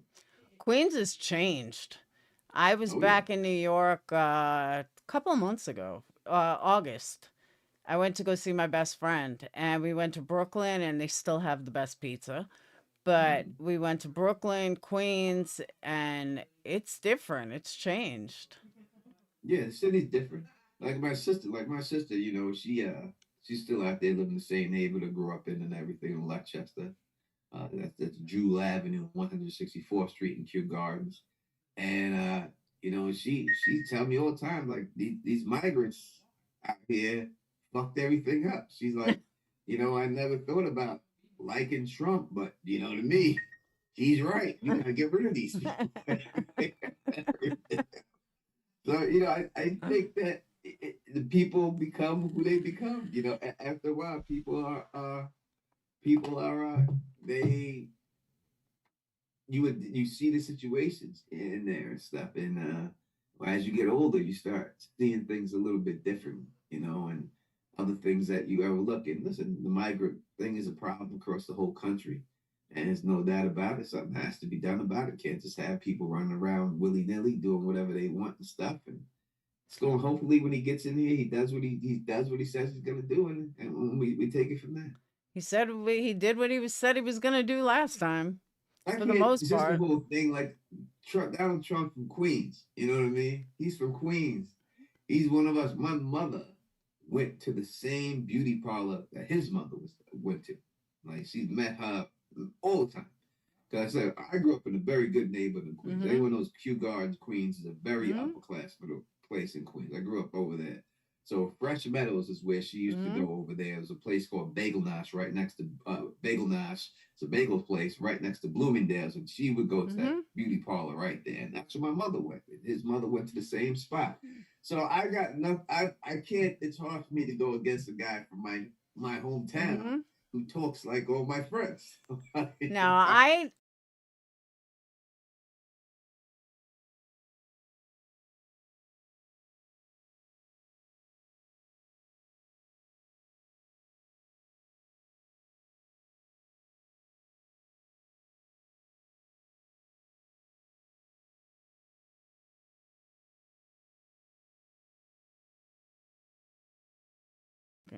hold Is it me? on. Is it my fault? Oh, there it Oh, you're goes. good. You're good. Yeah.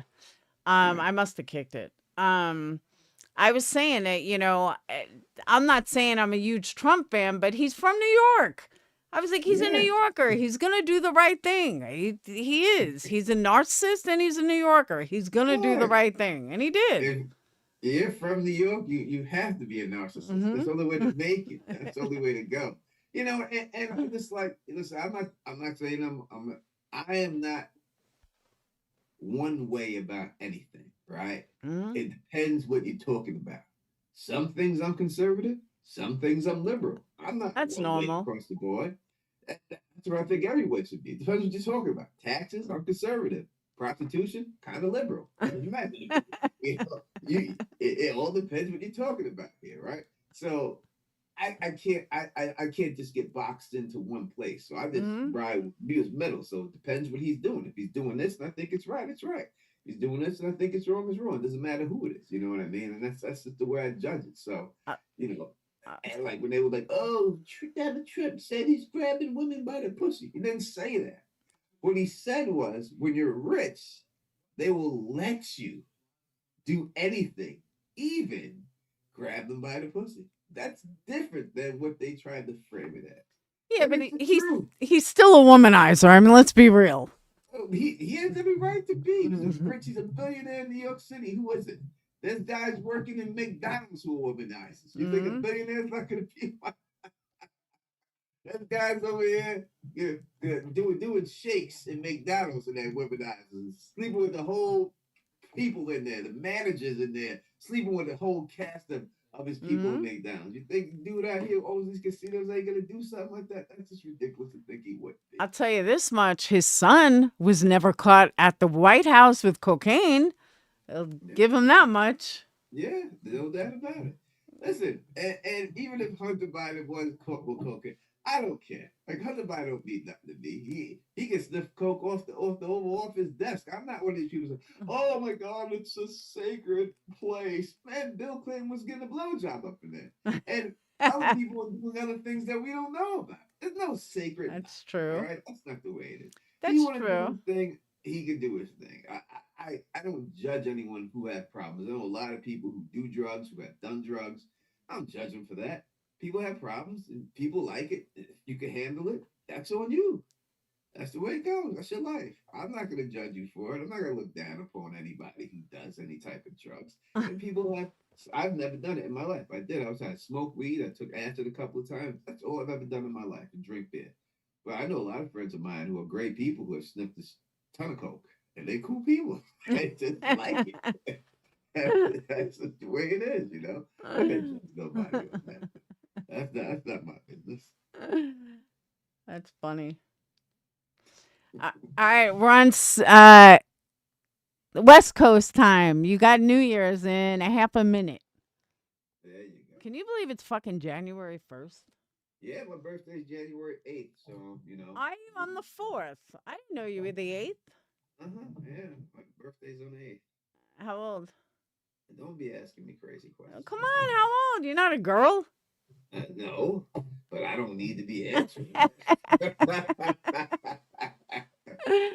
I'm as old as I need to be in the situation. I hear you. How's your son? You have a son, right? Two daughters. Why did I think you have a son? No son and two daughters. How are they? They're very good. My youngest daughter is in medical school, and Right on. She's I think second year now to be a pediatric eye surgeon.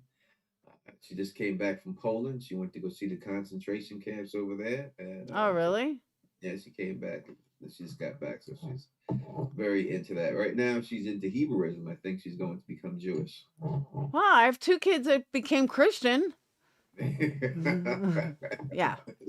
I think that's the way she's going. From what I see and everything else, that's where I think she's Good for going. her. Yeah, she can do whatever she wants. And she can do whatever she wants. She wants to be Jewish, she can be Jewish. That's fine with me. I don't care. That's what I said about my kids. As long as My she's happy. son, my youngest, found spirituality when his dad died. And his dad was an asshole. His dad was a drug addict. And he died the same way he lived. So if my son wants to take a religious route and not go down an drug addict route, I am perfectly okay by it. I stand by it. I'm support him 100%. My daughter recently, I guess because of her fiance, but she found religion too. I'm like, why couldn't you become a Jew? Why you got to become Christian? So hers is a little more like because her boyfriend or fiance. But my little one, he really he found religion when his dad died, and I was like, hey, I'm supported 100%. You want to be Christian, be Christian. I always told my kids, if they ever had a problem, I would say, it's not the path I would choose for you, but it's not my place to choose a path for you. I agree. It's just if I'm just here to support you, and that's what I do, and that's all. So whatever decisions they make, unless it's gonna hurt them, tell them shut it down. Besides that, live your life. This is your life to live. It's like I live mine. You have the right to live yours, and I want you just to be happy, and that's all. So. See, this is why we've always been friends, because we have the same realistic goals for our children. We have the same attitude. This is why. You're 100% right. And we're from the same neighborhood. We're from the same hood, right? That's right. Queens in the house. That's right. We run this bitch. All right, Adrian, Happy New Year. All right. Happy New Year to everybody in the West Coast. Tony, I want you to pick a name out of people in chat. Go through the chat. Oh, you can't see the chat? No. Damn. I only see it, the Zoom. I can't see the chat. All right. Then what are you giving away stuff? I was about to give away something. What are you giving away? A candle. All right. You know what? I will give away a copy of my novel to one of you. All right. All right. They just got it. So we got a novel and a candle. Yeah. You want to do 2 different people or 1 person? We could do 1 or 2. I don't know. I don't even know what I'm doing to do a giveaway. But you can't see the chat. There is like an app, like right on StreamYard. Oh, you're not on StreamYard. I'm not on StreamYard. Takes the people in the chat and picks through them and automatically picks people. Yeah, that's for comments though. No, I don't. They do it for. They do? Yeah, for giveaways. People use it all the time for giveaways. They go, all right, ready? Boop, and they hit it, and it goes through every one of them. Boop, lands on somebody. All right, let me take a look. Live chat. On StreamYard, they have that. Yeah, but it's probably why they're charging $1 million. My novel. Live chat. I don't know. Comment. Let me see if I can pull you up.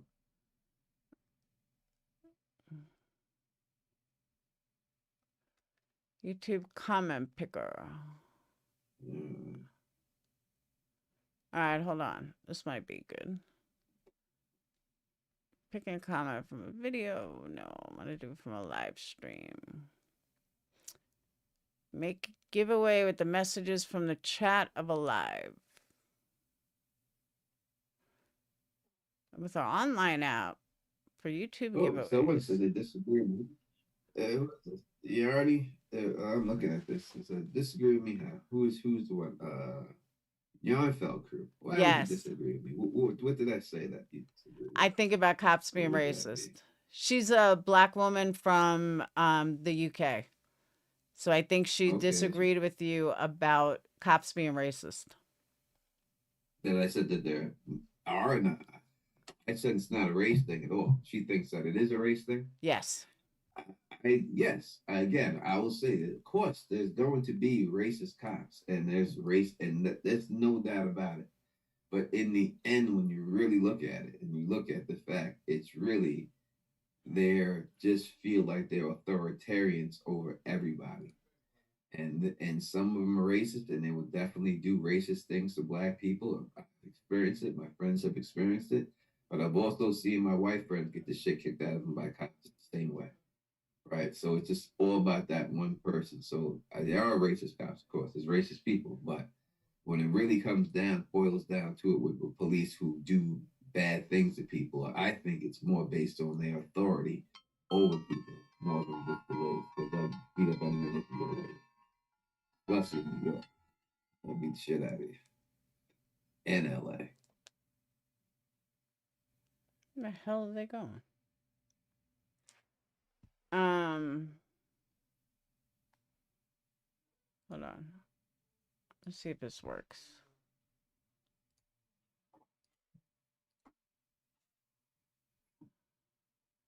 Load comments. What the hell?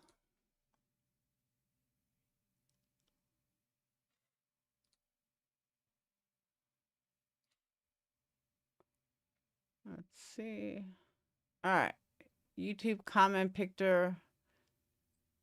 Your session is active. Load comments. Oh my God, are you fucking kidding me?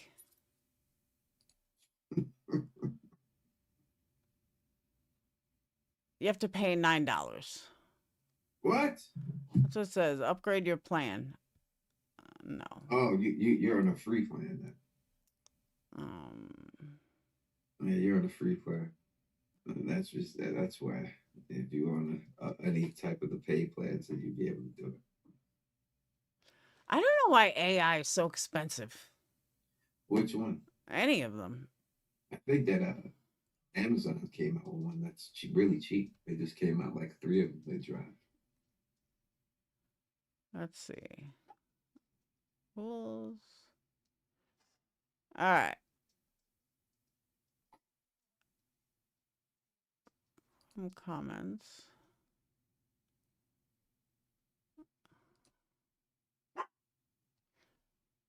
One winner. I will do two winners.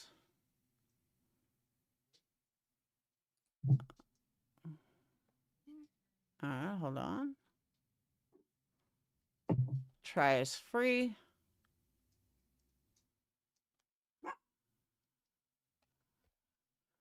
Do giveaway. YouTube giveaway. Come on. I already did this. Next.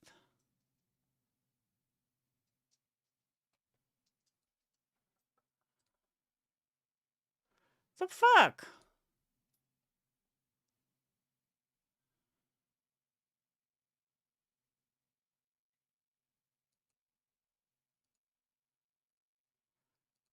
None of these are working. All right, so while this is going, why are you doing that? I'm gonna ask you the chat because you can see him and everything else. What type of videos would you people like to see Laura cover I've this asked them year? that for 2 hours. Y'all could pick videos. 2 What hours would I've you asked like that. them? What would you? On what topic would you like her to cover? All you people out here. Would you like her to come over and start covering and start covering television shows? You want to go back to doing true crime? Do you want to talk about dating in your mid 40s, and how it's like to date in your mid 40s? What would you like to see, Laura? That's what I've asked them. I said I will give a candle giveaway if someone comes up with ideas for 2025. And that's it. And just take with it. I'm sure they all have opinions, and they all would like to see you should say something. And that's what it be. Well, I know I'm good friends with a lady who has a channel who is called Glue Guns and Roses. That's the name of her channel. What's it about? She just does like projects with glue guns. And she has like almost 300,000 subscribers. She just does Damn. crafts. She just makes crafts on there. That's it. True It's crime a, or pop culture. Oh, all right. We got an idea. I think I okay. found one. Hold on. We gotta let him come through. She says, the Yarn Field crew says Laura cannot stick to anything. LOL. Sydney B says true crime or pop culture. Amanda Gray says television shows we can get out of this community, girl. Right. I think it's going slow, so I can't really see him come up. She said, I would love to see Laura stick to true crime, is what the Yarn Field crew says. So you got at least three people saying true crime here going on. So it seems like your audience wants to see you do true crime. Hold on. How make your live session come alive? Let's see. I don't know if it's free.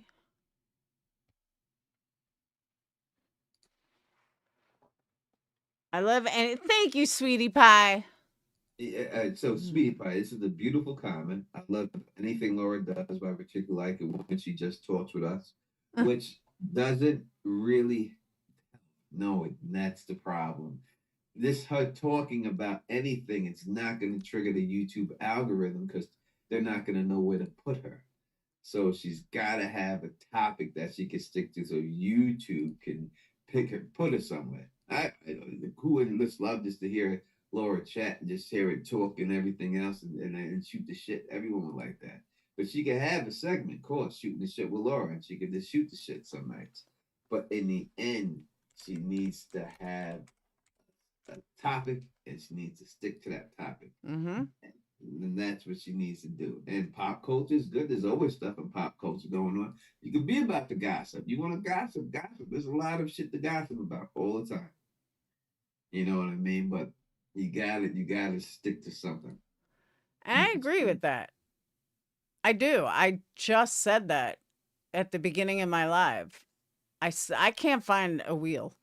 Um, I said that at the beginning of my live. I said, all right, guys, I know for 2025, I need to focus. I need to recoup. I need to stick with the game plan. I need to figure out what you guys want to hear and basically what I'm passionate about, and the two have to mesh. Like I know, but now I'm asking you guys what you guys want to cover. What do you want to cover? And I'm still waiting. Well, they keep saying true crime, but they're asking me they're asking is your heart with true crime? Is that what you want to do? My heart is absolutely in true crime.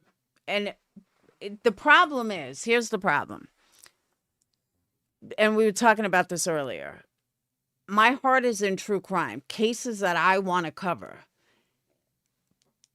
Even if I'm passionate about it, other people may not like what I have to cover or what I'm interested in. And that's where I'm afraid. That's where I'm afraid I lose them because they're not interested in the same things I am. And so that's why I want to know what they like. And like just random true crime, not really my thing. But there's certain cases that definitely interest me more than others. And that's what I need to find. And that's what I need to hone in on. And like I've always said, build it, they will come. Mm-hmm. But getting over this hump is what's been hurting me. You need to just go. I would go with the cold cases. Like I would just go with the old because everyone's gonna cover the brand new cases. All these law channels. You say you can't get any run Mm-hmm. with those. Then go back and talk about the old stuff. Talk about the Night Stalker. No, Talk about John Benet Ramsey. I have. Talk about all those other things. Go back to the old cases and talk about okay, there are unsolved cases in every state, in every county, Mm-hmm. in the whole country. I agree. Get in contact with some of these cold cases that people haven't they have found, and talk about the cases that are there, and talk about all that. And you could do a whole thing. This is Laura's cold case files and this is the first episode of Cold Case Files, and we're going to talk about this case right here. And you talk about that one. And then when you develop that audience for the cold case stuff, then you can start and you're getting a bigger audience, then you can start doing some stuff that's going on right then. You know what I mean? That now you got more traction in the space and stuff. And then go back to another cold case or something else, you know what I mean? And just talk about things like that.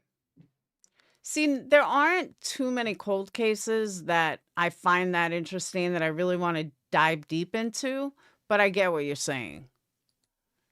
Like Scott Peterson is a big case that my heart's in, and I still think he's innocent. Did he So, really? Did he really? yeah, I do.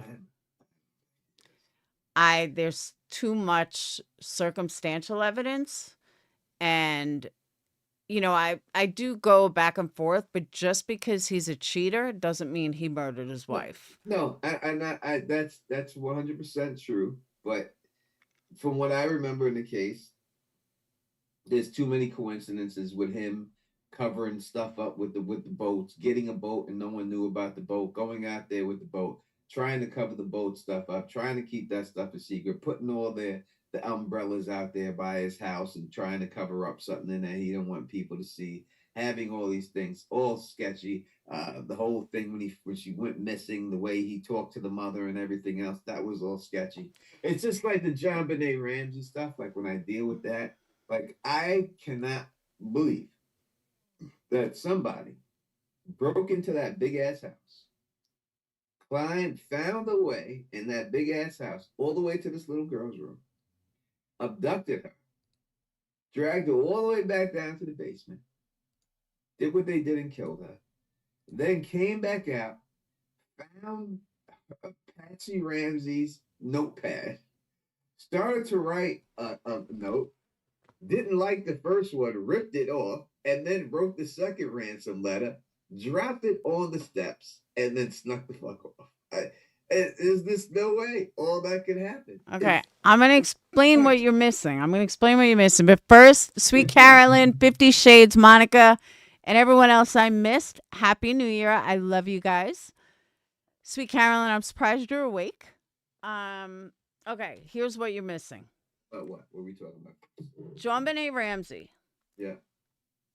This is my personal opinion, okay? Take it for what it's worth.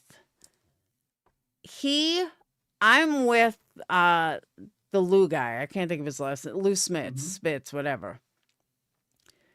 Somebody was kidnapping them or taking her, tried to get out. They knew that window was broken because either they broke it or they knew it was broken. It was someone that knew the house. They couldn't get her out the window. So they changed plans. They left her. For whatever reason, they left her. I do believe that Patsy wrote the note, and here's why. And it's just a theory.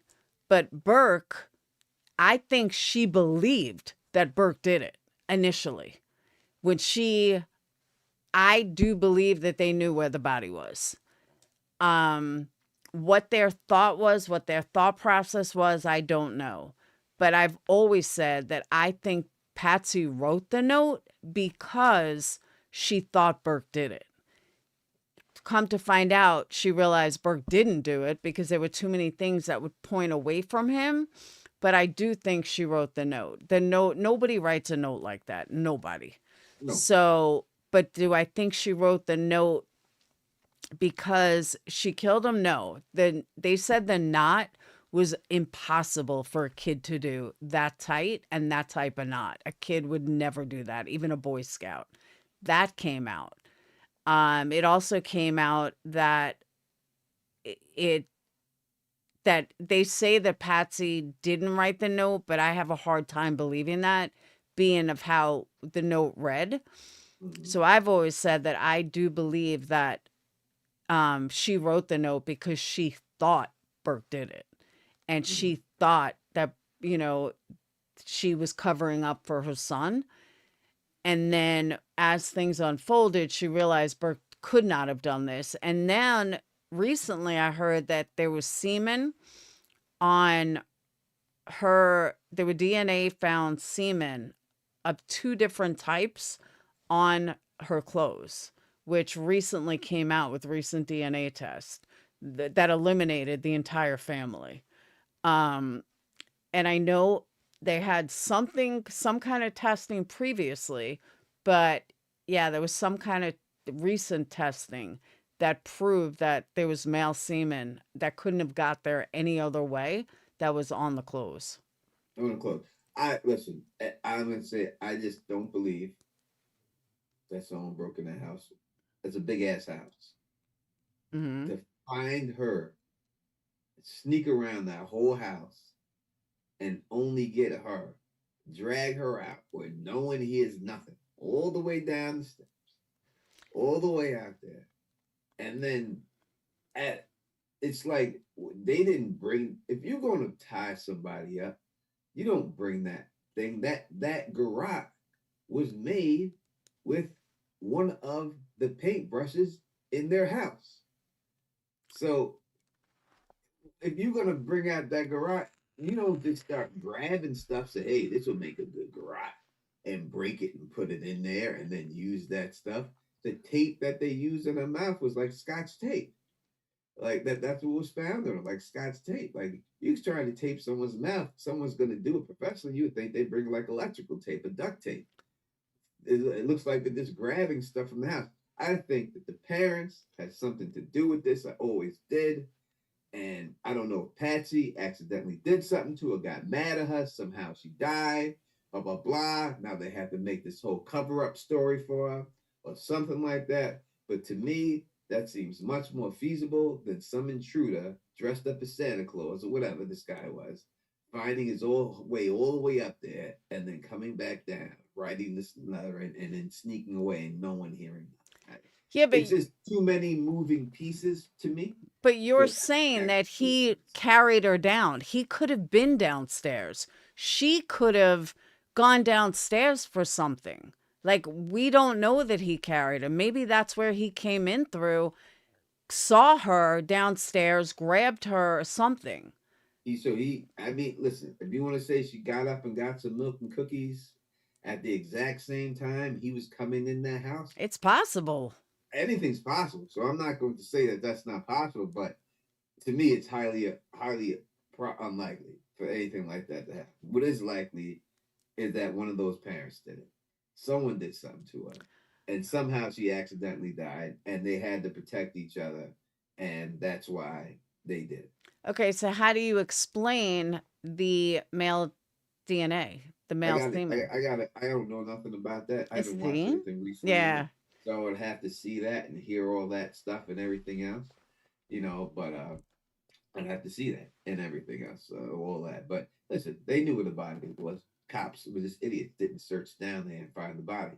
He grabbed that body because he wanted Mm-hmm. to contaminate it to get his stuff. Oh, I touched this, and now, and of course, my stuff's gonna be in it. I grabbed the body, so if I knew that the body was there, and they knew it was there, and All right. there's no doubt about it. If they had nothing to hide, then they would have told the cops the body, could be down. We found it last night or whatever they wanted. But they tried to do that bullshit ransom letter, which was just happened to be the exact amount that the bonus that he just got. How would someone who broke into that house know the exact amount of the bonus he just received? And I agree with that. And they're not for people who are supposed to be so intelligent. It's just a stupid thing to do. Honey, did you just not get the $205,000.53? Let's say we make it for that exact amount. No, and I agree with you there. That note was too over the top for some stranger to write.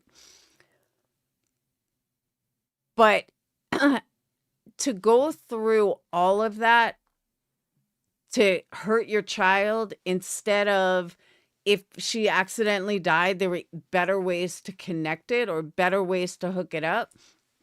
And I always go back to that case. I forgot her name, but people always said nobody gets killed by their own kitchen knife. A killer's going to bring their own knife. And she was convicted and did like 7 years before she was found actually innocent. I forgot the name of the case, but it was a serial killer who broke into her house and used her own kitchen knife to kill her son. And she was survived. And she was originally convicted and she kept saying, I did not do it. Ray or something her name was, I did not do it. Mhm. And she spent, I think, 7 years before she finally got out. It's something Ray or Roe. And but that was the big thing. Everyone, the jury, the judge, everyone was like, "No, a serial killer's not going to break into your house and not have a knife on him." So nobody believed her until she was acquitted, and then they realized that yeah, it does happen. I believe things can happen, and in that situation, it did happen. You Hmm. know, but I don't think that someone's breaking in the house and saying, we need to write a ransom note. Let's go find it. Pen and pad.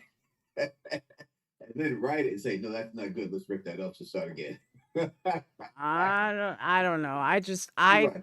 I Somebody don't needs to do believe. something, man. I just It's don't believe that it's like that she. when that guy killed what was that guy killed his children and his wife and put them in the oil tanks. Oh God, Chris Like, Watts. yeah, like I knew from the beginning, as soon as I heard it, that he did it. Oh, absolutely. You could look at Pretty his obvious. face. Like this dude was obvious. I think the only thing in question was, did his girlfriend know anything about I, it? I That's the only question I have. Did she know anything about him doing that? Did he tell her and that he was doing that? Would be the only thing. I've seen evidence that points that maybe she did know something in there. Maybe she didn't. I don't know. see. Here's my thing though. Does it matter? Like, No, because if she was accomplice to it, then she need to be in jail too for those babies. yeah, Like but those it. babies, I love those babies. I love those little girls. I never met those little girls. I never will, but I love them.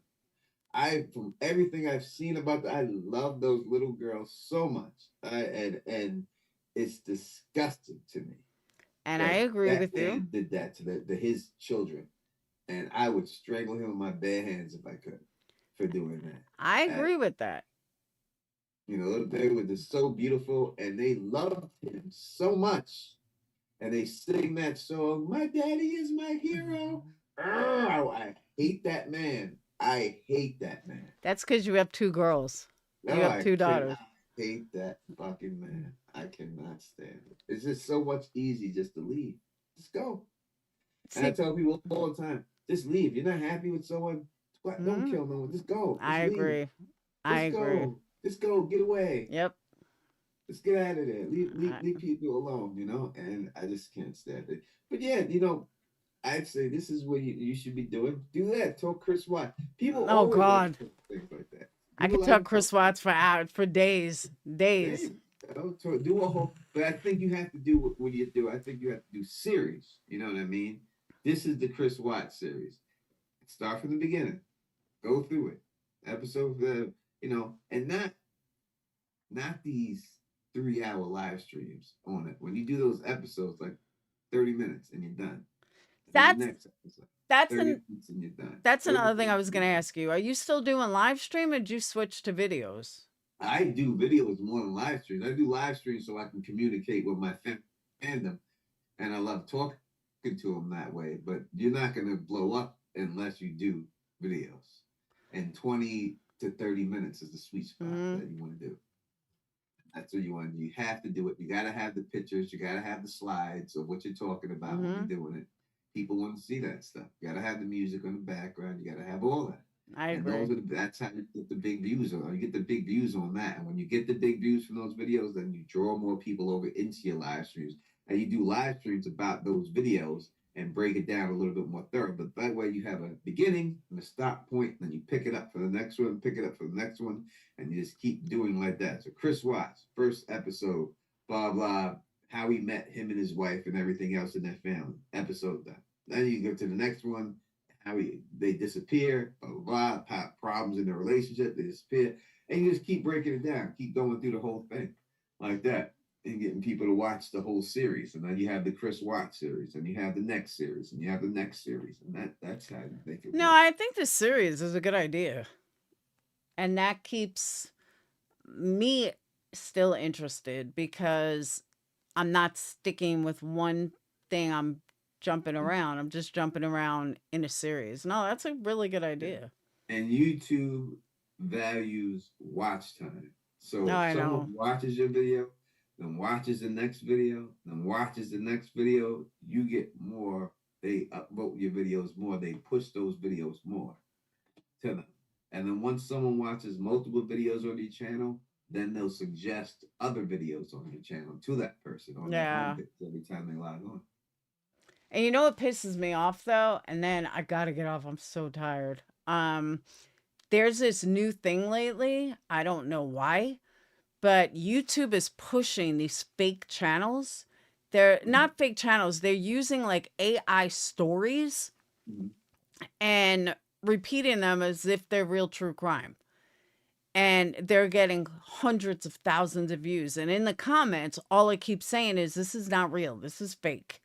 And it's annoying. It's a Yeah, brilliant idea, but it's annoying. yeah, AI stuff will get taken care of in the end. You can also do that other thing, and also do live police cam videos. Someone else covers that. I honestly, I don't have much interest in it. Like, I know it brings views, but I Just also have to if like you what I'm you doing. don't gotta you ain't got yeah, you ain't gotta you can just show the video. You ain't gotta say nothing to it. You can just put the video up, put it on your channel, and just have a whole playlist of live police cam videos. And that's it. You have one playlist, live police cam videos, and that's it. That's all. You ain't got to do no commentary, no nothing. Just show the police cam video.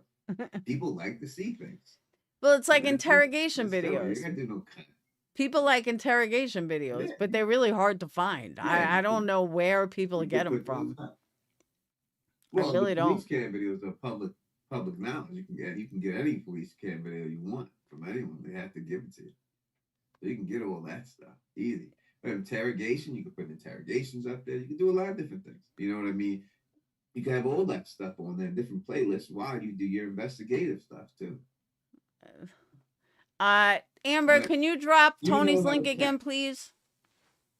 huh? No, someone asked for your link, and Amber's been dropping your link all night, so that's why I just Oh, asked her to I drop it appreciate it. again. I appreciate it. Yeah, you know how to get in contact. We could talk off air if you want, All and if right. you really want to come up with stuff, and I'll show you some things that maybe you're not doing to your videos that are making them not searchable. Oh, there's a lot I'm not doing. I'm there. I'm sure there's a lot I'm doing wrong because You YouTube hit me up. fucking hates me. I can guarantee that I can get your video, no matter what it is, to rank number one in that search category. Okay, I'm gonna hold you to that. I'm telling you, know that you still friends with me on Facebook. We still friends, right? Yeah, We're still friends. just contact me. All you gotta do is All right, contact me. I I'll do will. anything I can to get you out there. I love you for it. I My love you. queen told me. Now we still need to pick winners. We still need winners. Go ahead. Whoever won. This is the book that I wrote right here. It's called Darkest Before the Dawn. It's blurry. There it is. Right? That's a Darkest. big ass book. It is a big book because I got my glasses now. So, Darkest Before the Dawn. It's a psychological thriller. I will send whoever Laura tells me to send the copy to uh, get it out to you. Is there an audio version? There isn't an audio version. I'm waiting for that to get done. It's available on Kindle too. If you have a Kindle, and if you have a Kindle, you can get it for free. I never read. That's why I always like give me an audio version so when I'm cleaning or doing stuff. I would love to have an audio version of it myself too, but I will give it to whoever Laura says. Look at your cell phone and pick somebody. I can't just pick somebody. Yes, you can. I'm just gonna because I know everyone, so I can't say anything. But you need to pick someone. I'm just gonna scroll up Okay. and scroll down a couple of times, and whoever I land on. Okay. That I see. I'm gonna look here. All right, we're gonna be on this person right here. This is Adrian Big 30. All right. Adrian Big 30 it was. Now pick a second one. This is Sweet Caroline. There you go. There it is. Sweet Caroline, Adrian Big 30. All right. There you go. Sweet Carolyn and Adrian, 2 winners. Woohoo! Yep. Yeah, just contact me, Teflon TV on Facebook. You can find my page there and just tell me you're the winner and send me an address that you want me to ship the book to you, and I'll ship it out to you. All right, will do. It's that All simple. right, Tony, I have got to get to bed. I've been on 4 hours. I will Yeah. contact you not tomorrow, the next day. All right. Because I gotta get shit done. I'm tired. Right. But I will definitely contact you, and I am going to hold you to that. I have some Sweet. true crime videos that I released on another channel that I actually put a shitload of work into. And I'm gonna hold you to that. Listen, no one knows how it is to edit a video for 10 hours and get 100 views on it and Hmm. fucking make life more than me. All right. So I understand it. I understand Yep. the pain. I understand that and everything else. So yeah, well, I'll definitely help you with it. All right.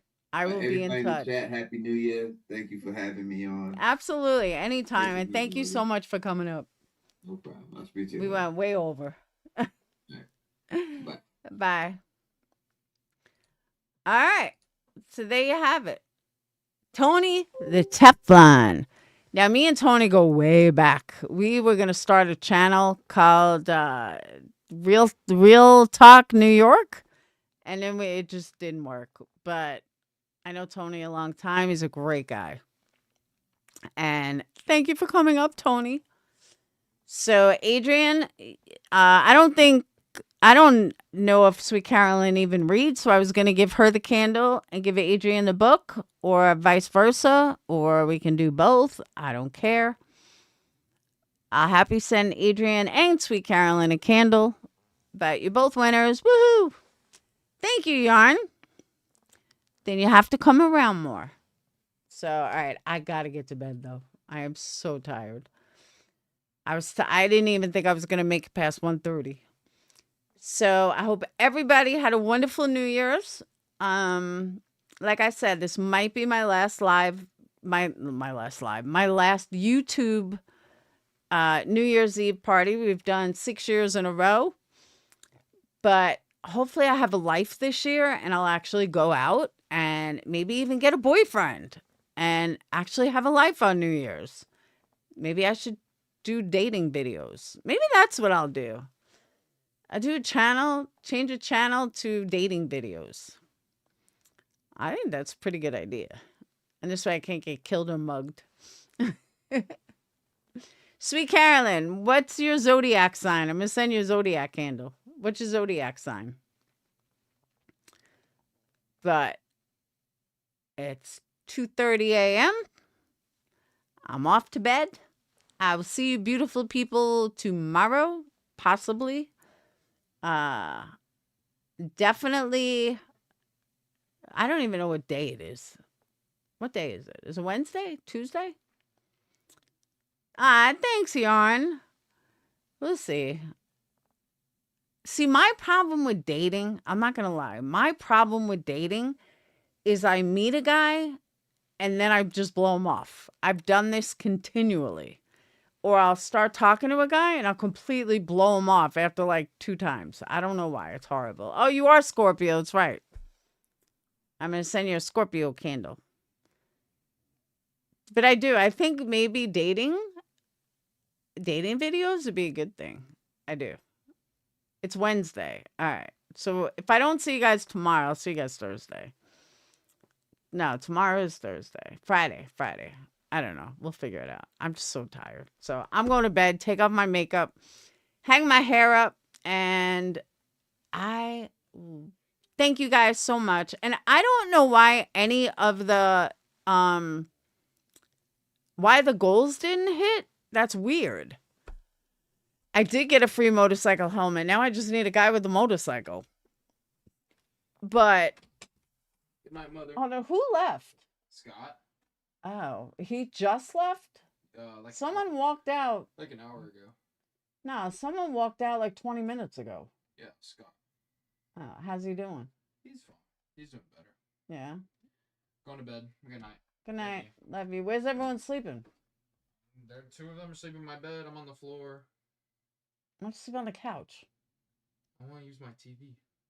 What? I want to use my TV. Is everyone passed out? Damn near.